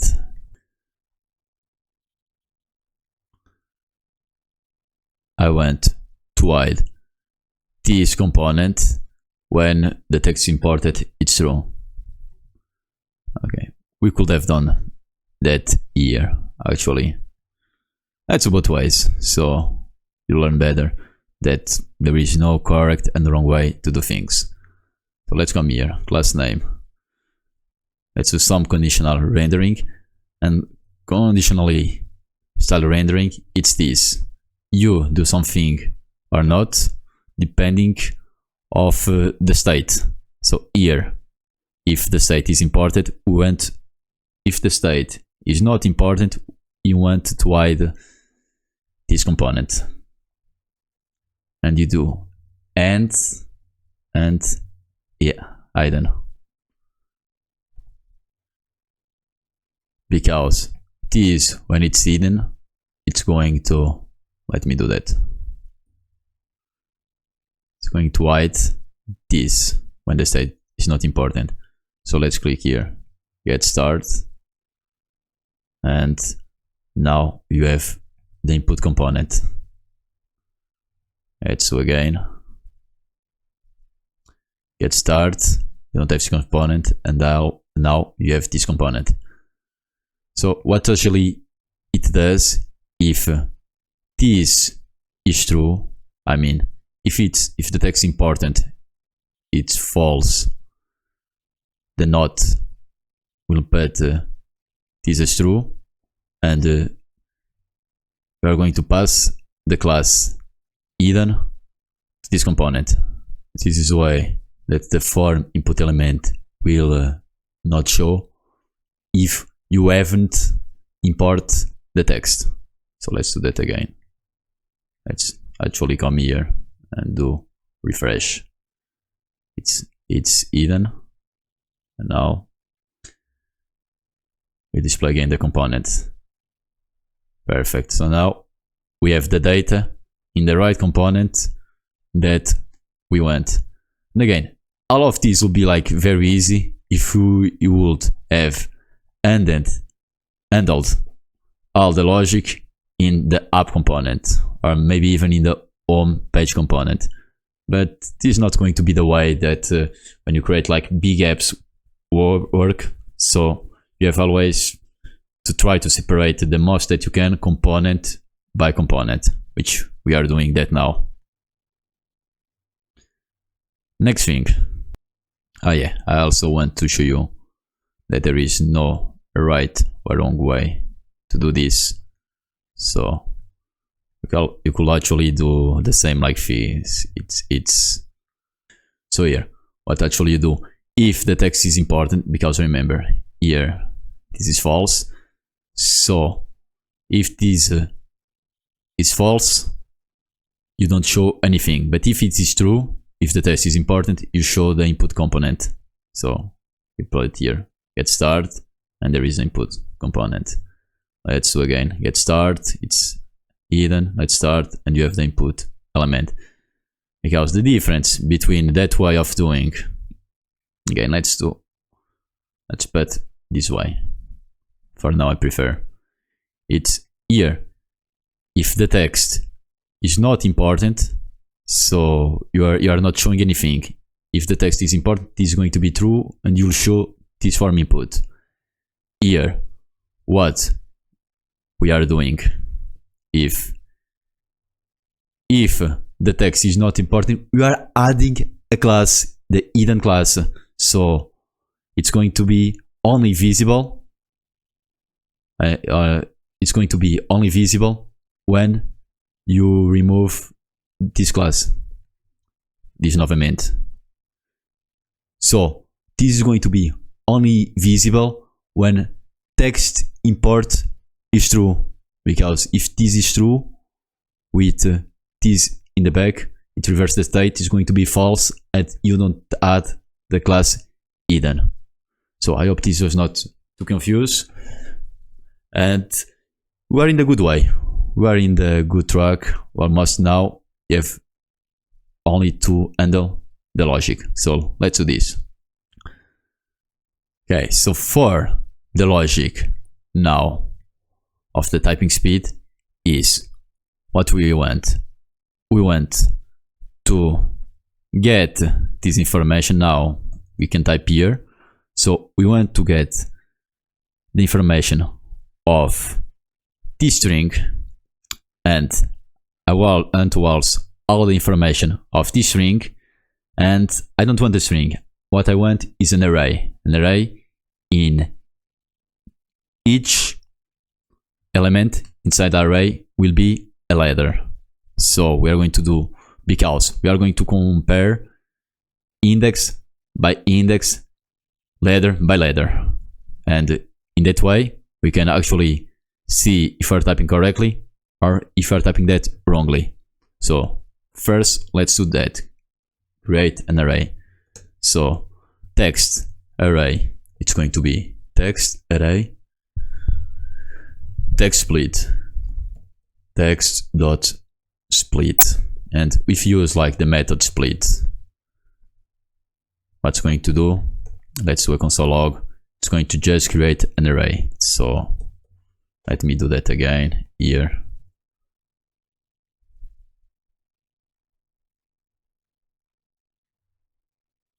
This is text. Okay, so because the text at the moment, this is supposed to be nothing, but at the moment there is this information, no big deal. We are going to delete this string later. And the result that we have is the good that we want. You have like an array of letters. So next step, let's do text array. It's going to be equal to text array dot slice one, not splice, slice. And now if you console the text array and you come here, this is going to remove the first element, the first letter of the array. In other words, it's going to create a new array without the first element. So it's going to start at the index 1 instead of index 0. So if it will be like 0, we will have like all the elements. Now we are going to start like from index 1, which is going to be useful for later. Now, as you remember, we have these form input models. We have this class correct and this class wrong. So what we want, if the letter it's equal, if the letter of the text is equal to the letter of the input, we tend to style it green, and if not, we style it wrong. And we're going to do this with spans, which is the best element and tag that we can use for this format. So let's create this. Here we are going to create format text, that this could be like an element, a component in its own, but we are going to go to the text dot array and we are going to map all the elements that we have, and for each element, which is a character, but going to be, we want a character and the index. Now let's initialize here. First, let's initialize a colored variable that's going to be empty in the beginning.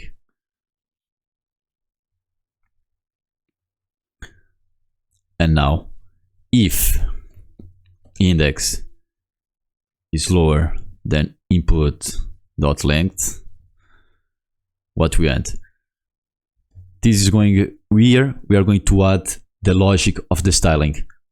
This is because we only want to analyze and give a style to each letter from the beginning of the index, in another way, from the beginning of the string until the input element. So if we type like 5 words, we only want to style 5 words, not all the 100 words that we have in the text array. So now the color will be, now we add the color, that's going to be, and now here we are going to add the logic, that's going to be, if the character is equal to input dot index, so here we are accessing each letter that we are in the input. For example, if we type A, if we type ABC, the index 0 is going to be A, the index 2 going to be the letter C, and onwards. But this is like comparing letter by letter. So if this is true, we want the styles to be correct. And again, what this means, we want the color to be green. If this is not true, we want styles dot wrong. And this is the main logic. Now we are going to return, and this is the important part, we are going to return a span. Why a span? Because we want this to be in line, letter after letter. So let's going to add a key. A key just has to be a unique string. Let's name this, not this, car and index. I think this is unique enough. Here we are going to return the character. Again, we are looping to all the characters, and the class name, that one's going to be important. The class name, it's going to be not this. We're going to add the class name color to each span. So if the span here match the input, this is going to be true, and you're going to return the styles green. If not, we are going to return the style wrong. And we are only analyzing from the beginning to the length of the input which we typed. And here it's giving us an error. Let me see. Okay. I think this is good. Okay, I think we can test it now. Okay, so let's create get start. So how many? No, we cannot do this because the format tests. I don't want this in a component version. I want this be here. Interesting styling. But you see, we're like, okay, but it's working. If you do like bad, like randomly, the style it's working. So let's see why the text is like here, like this. Okay. Because the reason is this is to be like this. We had like a space here, and this was adding like a space in each span. And to visualize actually what is happening, you see I made like a mistake. How many cares? So let's come here.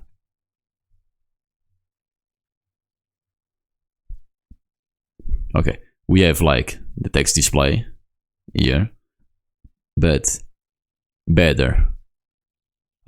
And if you see like the class, that thing like that looks gibberish, that you don't know where it's come from, it's because this is the modules. The modules, what they actually do, they take all the class inside the modules and they add like some sort of ID to make them unique, for them to not have conflict to other class with the same name from other modules. And now we have complete the modules.css. All of this. Okay, so this is like all of span. And you see, here we add the class correct. Here we also add the class correct. But here we're like comparing this with this, which is wrong. So we add like the class wrong. And we kept adding the styles until here. So this is why this condition it's here. So we want only to compare and make styles when we type something here. So we are assessing it with the length. And again, so we have not finished, and we are still far from finish, but this is awesome. We already are styling this according to what we are typing. So now what you have to do is to actually build the score and the logic to assess the number of correct words that we are typing correctly. And this is going to be another logic. So this was the logic for format. The other logic, we are going to handle that in the results. Also, we have to build the timer for this. So let's first create the timer, and after we are going to handle the results. So to create the countdown component, we want some state that we are going to state from the parent. we want to do start time and set start time. This is going to be use state. It's going to be false. Here we just are adding some variables to update our other components with this state. So it's going to be use state. It's going to be also false. So that's here. So now come here and this say count down timer dot gsx, and here let's do here rfce, and let's import this here, which is going to be below the text generator. Countdown timer, and we have automatically imported from here. So if we close, that's it. You have here the countdown timer, but that countdown timer is empty. So before we start to actually create the component, let's pass some props. So the first prop that we want is the start time. It's going to be equal the start time. Again, we are just passing this state to the countdown timer. And the next one that you want, it's set. Let me see. Yes, you want the start time. We also want to pass the function set start time, and we also want to update the set finish state. Okay, now let's access this. Let's destructure this. It's going to be start time set start time and set finished. Yes, and the set finish. So let's come here, and here I want to return. So this is also going to be a conditional rendering, which is going to be if the start time it's false, or better, if the start time is true, I want this to be empty. If not, I will pass the class hidden. So it means if the start time is true, if the start time is false, we haven't started the timer, so we are going to add the class hidden. And again, the class hidden comes from the index.css or main CSS folder that we have this custom class with display none. Next, if we start the time we want to display, so we don't add this class. So this is what this is doing here. And just for the sake of purpose, I want this to be true for now. Next, let's add here a p class with time left. It's going to be time left, which we haven't created yet. So for this, let's do const time left set time left equal, we're going to use the use state 60. So the time lapse is going to be in the seconds. So we are going to start with seconds, and the functionality that we want is after we click start, we are going to trigger a function or a news effect. So for that to start decreasing by 1 each second that it passes. So, and we have here, this is our timer now. So let's do some styling because we need for this to be a little bit. And again, so for this, let's create CSS model. So it's going to be cont down timer dot module dot css.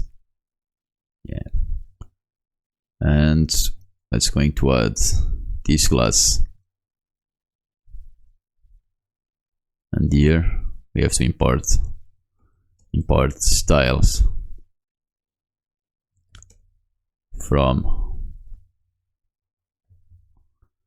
countdown timer dot models, and here, and yes, you want here in the paragraph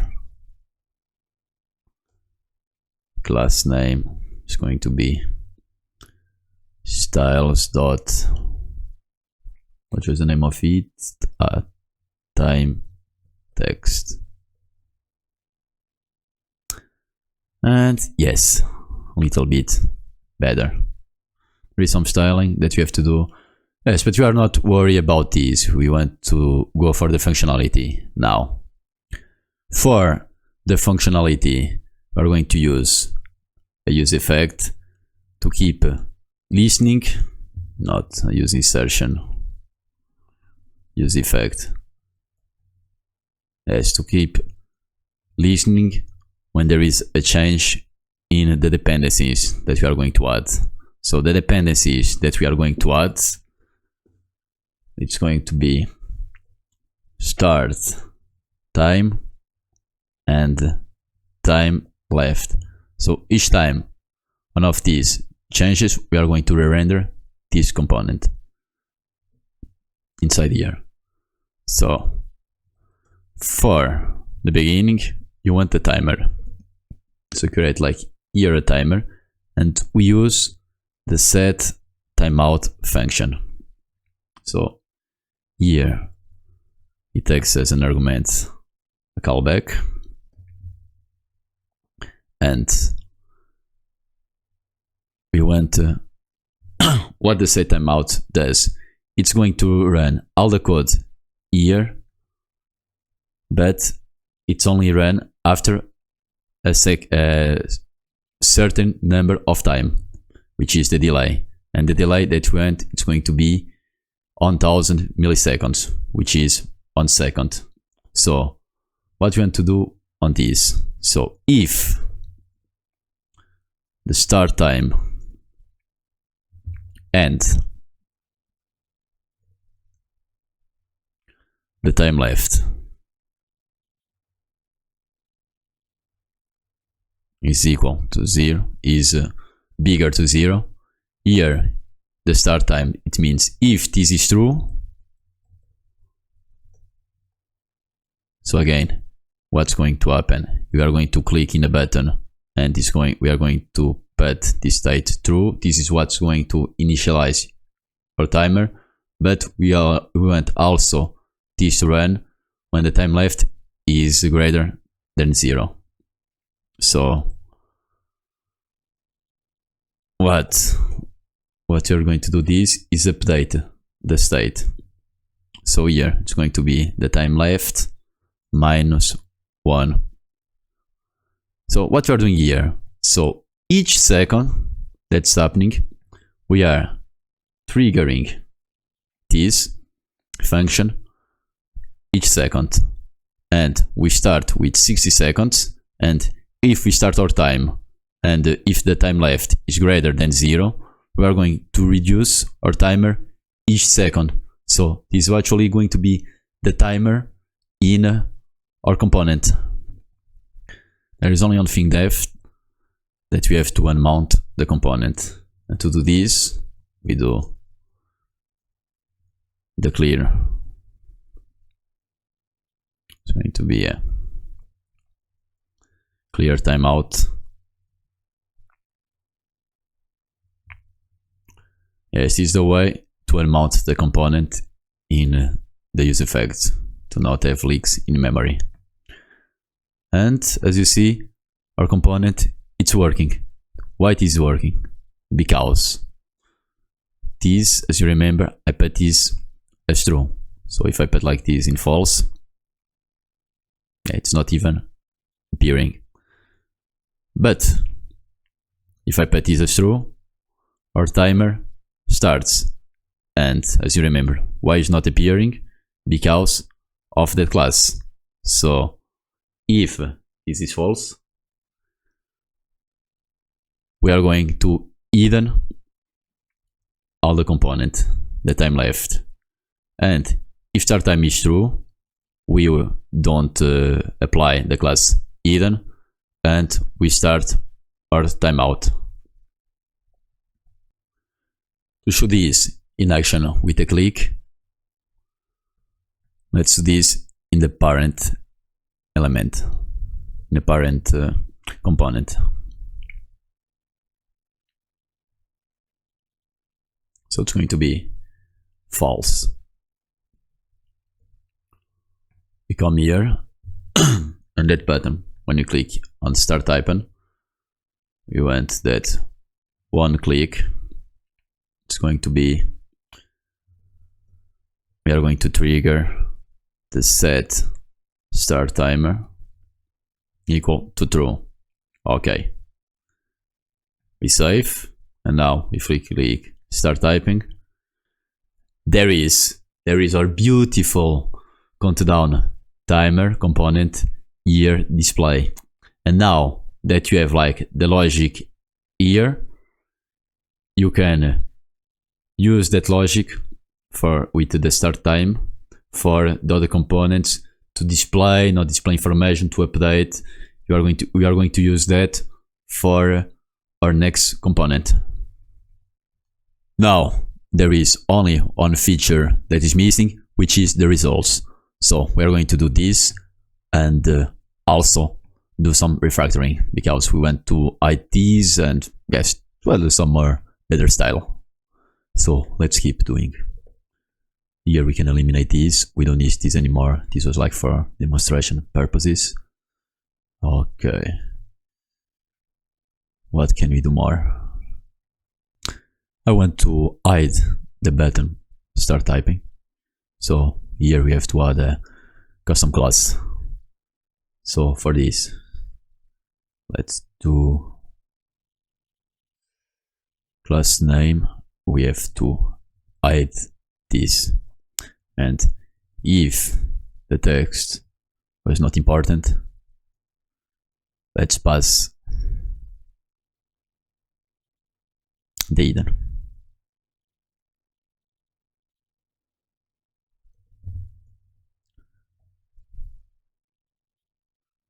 Hidden class, and there is.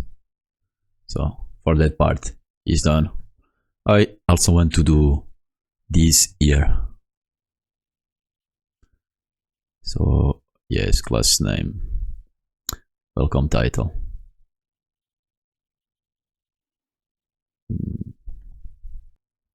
This is good, just what I want. It's the div here. So class name is going to be if text imported. We want nothing. It's not like this. Nothing. Else we want the class hidden. And that's good. Let me refresh. And actually here it's inverse. Yeah. Skip again. Okay, here typing pro, welcome to the typing master. Okay, good, we click start, and there is. Now, good, we have committed to the golden rune to memory, and let us commit it to life. Very true. And the golden rune, I don't know if you know, it's don't do things to others that you don't like that they will do to yourself. It's a very good rule, one of my favorites. Well, let's create our component. That one is also important. So let me come here. Home page. We can add back the results. Here in the results, you want to listening to the finished state. So we are going to trigger the results after this is finished. In other words, if when this finish is true.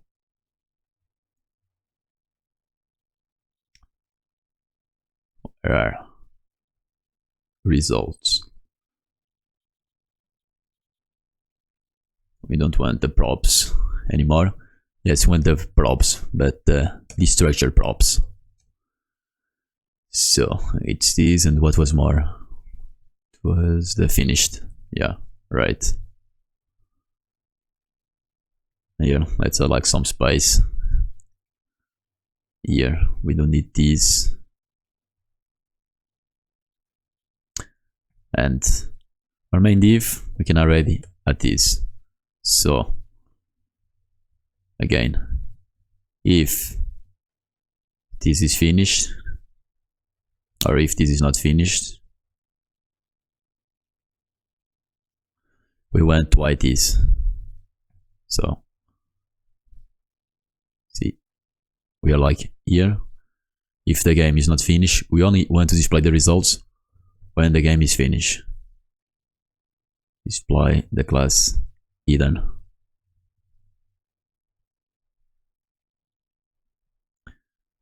And we can already do the logic for this, but let's create the modules first.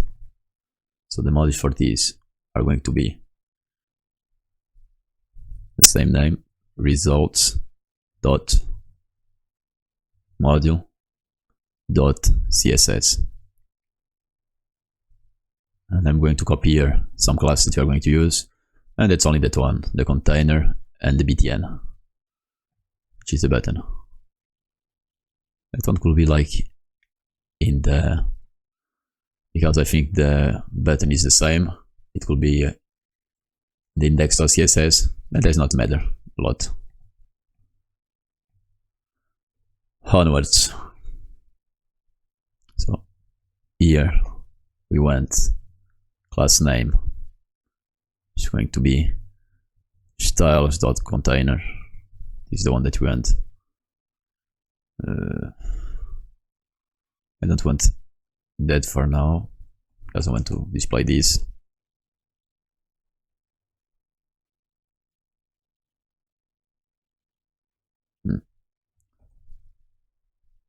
Okay. Yeah, that one you can see the component. Yes, I want to display this. So now we have the container. So let's add the score. So it's going to be the total. And after the total, we have the correct number of words that we got. And next, we end the accuracy, which is this. And that's it that we end. So we have to create these variables, this state. So const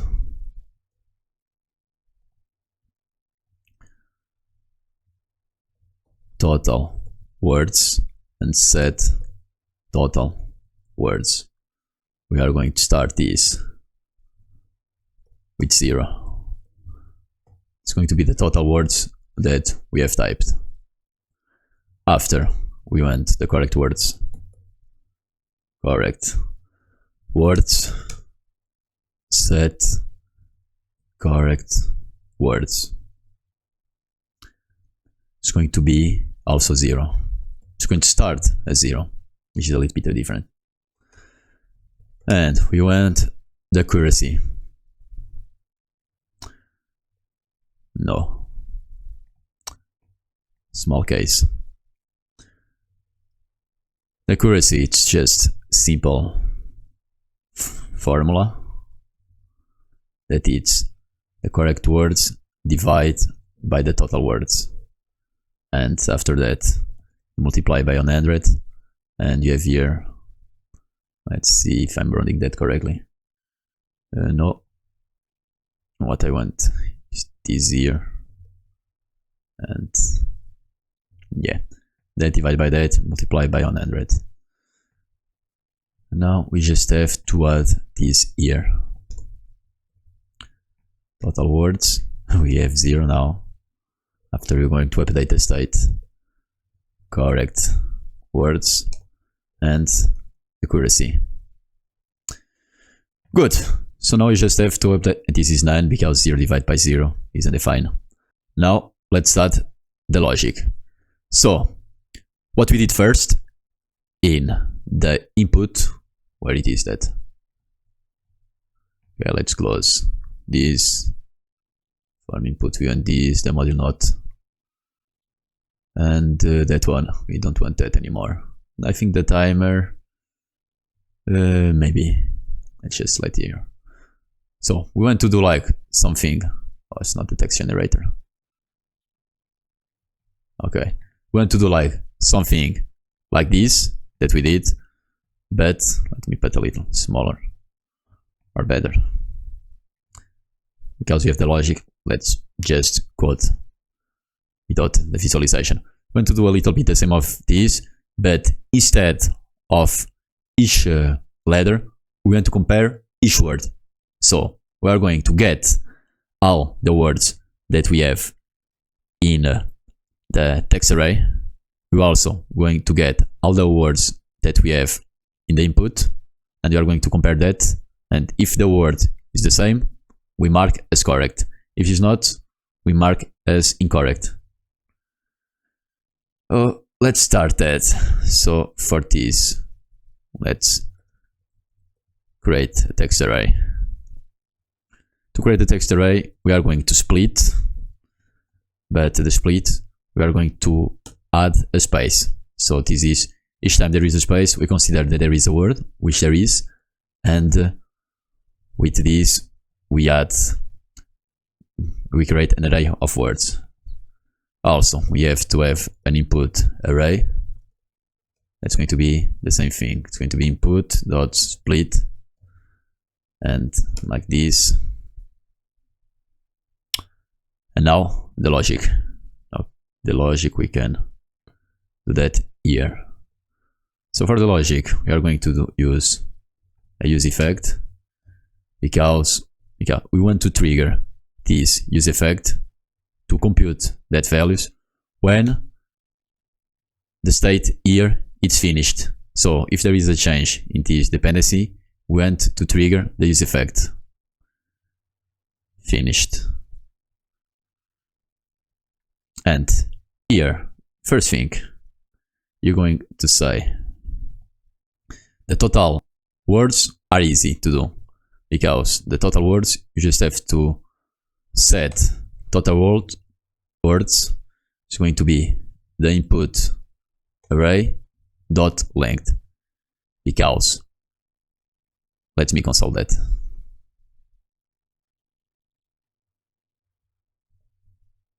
Log input array. Now let me see if I can trigger this. So let me refresh that again. Okay, now it's empty. This is good. So, as you see, in the input array, we got an array with 3 elements, and each of these elements is a word. So because they are separated by a space, we can isolate the word. This is good. And let's keep going. 1, 2, 3, 4, 5, 6, 7, 8. So here we have like 8 total words. So it is the first thing. So after it's finished, the total words will be the input array length. Next, let's set up a counter. So let correct words counter start at 0. So we're going to say that equal to 0. And what are we going to do here? So each time that we find a word that is correct, so a word where the word of the input array match the, the text array, we are going to add +1 on here. This means that the word was correct. So here we do a little bit of the same. Here we are going to use the for each. We could use the map, but we can also use that one. Here we want element that I think we are not going to use, but we are going to use the index. So if input array and we start to count by the index, so it's going to be index 0, 1, 2, 3. It's going to be the total, it's going to loop through all the input array. It's equal to the text array, also the index. So we are comparing the first word with the first word, the second word and the second word, and fourth. We are going to do correct words counter plus equal to 1. And here I have something that's wrong, but I know what it is. We have to add on here the brackets. And I think that's it. That's only the code that you need. The only thing that you need at the end that you can do is to set the correct words equal, not equal, but like here, correct words counter. We can add this here, but we also don't need to add this here. It can be like here and here.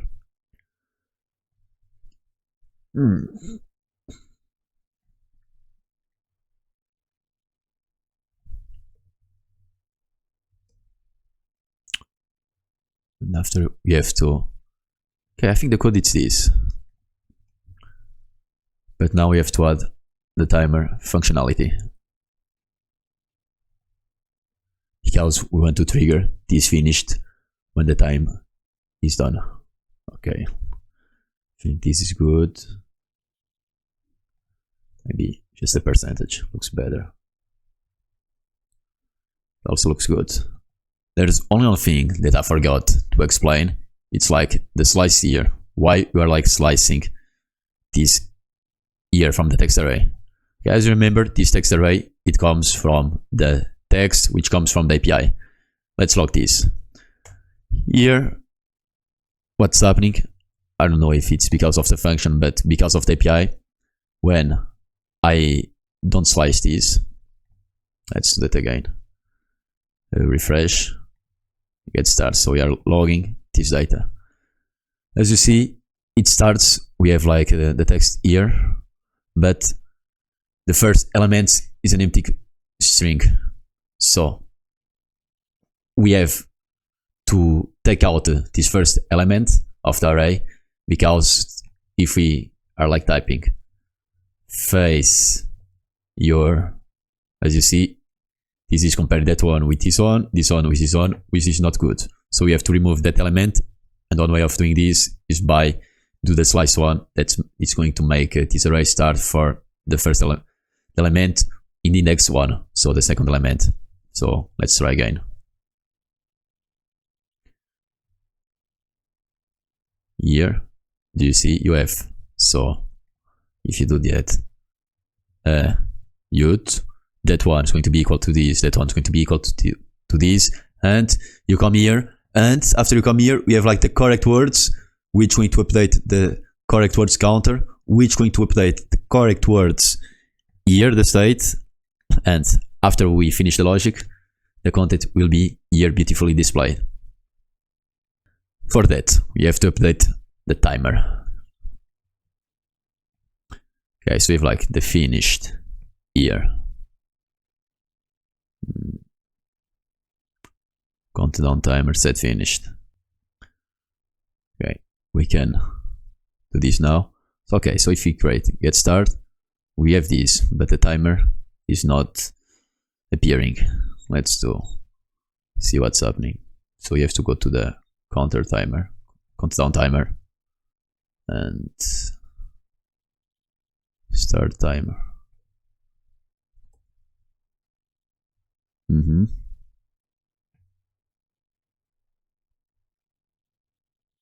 Okay. Yeah, I forgot one thing. Yeah. So you click here, get start, and now you come here, start typing, and when you create start typing, the time starts running. Okay, it was this.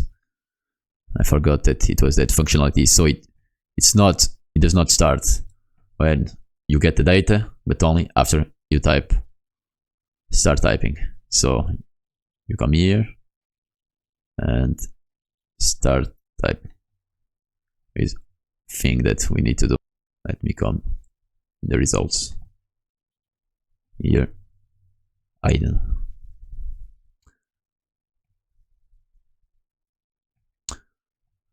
Okay, I think everything is good to go.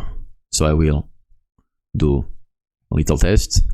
Let's get started, and let's go. Once we accept, yes, I make like some typing in the time down, and I really like this app. Like every time that I'm typing and I read these quotes, the quotes are very good, are really fucking good. So I think this is like a type that someone would enjoy to do that every day, because you are not only training or typing, but you are also learning something new. This is quite good. And the time left, it's 0, but we don't have the results. So let me check. What if we do this like this?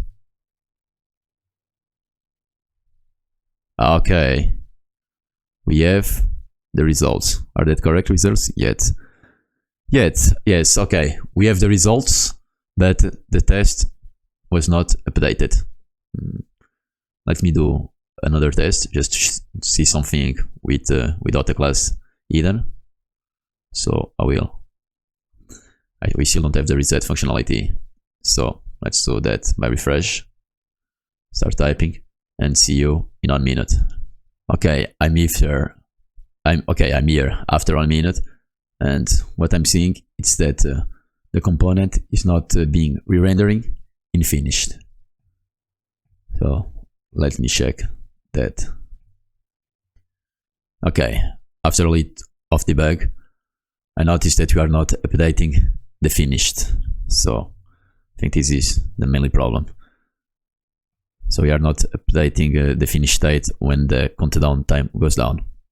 So let's do that again. I'm logging here the finished, and as I'm seeing, I'm not stating the set finish nowhere, but we're going to solve that very quickly. So if time left is lower than 0, which is negative, local or equal, if it reached 0, we want to set finished to true.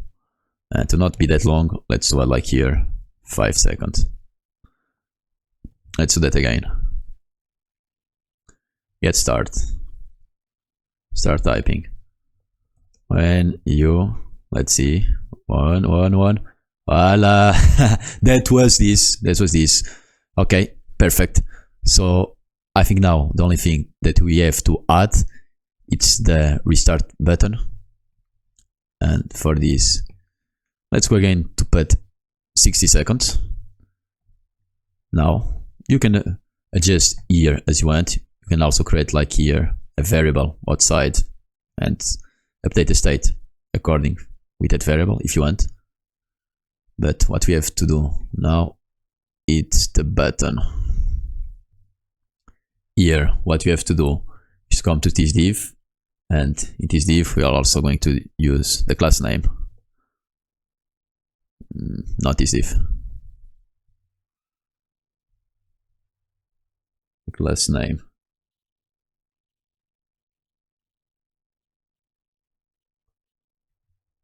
By the way, Vite restart.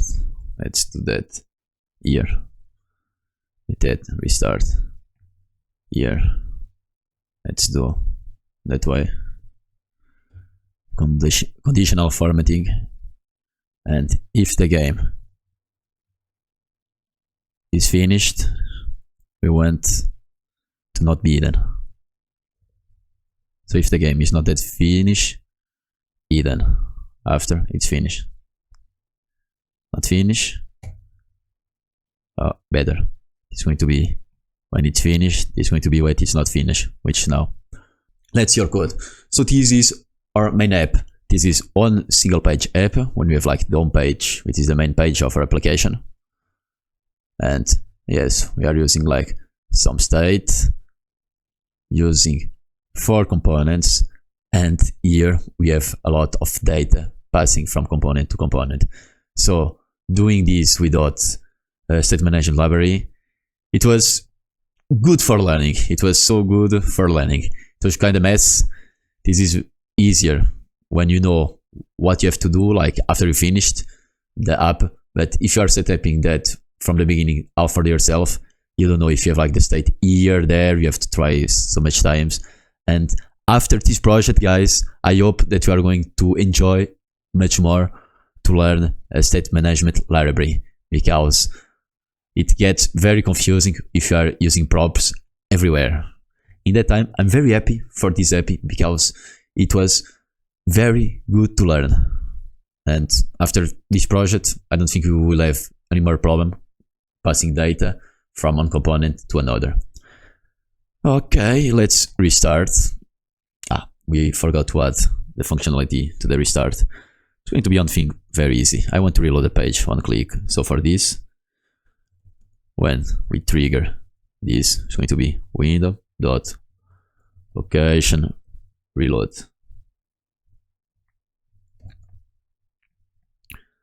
Restart, because we want to clean the states. So this is why we want the reload. And just not appear that log. I want one thing more. To go to the results. Okay. Let's do this. Refresh. Can cancel again. Okay. I think now the app is stable. Now let's test again. 1, 2, 3. Here we have some codes. Start typing. We'll see you in 1 minute. And 5, 4, 3, 2, 1. And 32 to 33. Not much, but 100% accuracy. And good. This is working perfectly too. We can do this. I like the app it is. Or we can add much more features. But for the things that we done and for the state of the project, I think now it's perfect. I think this is a fully functional app. And with this project, I hope that you learned a lot. I'm very happy with the result. This was a long video. I don't know how much time this will be, probably like 2 hours. But it was quite a lot to recording.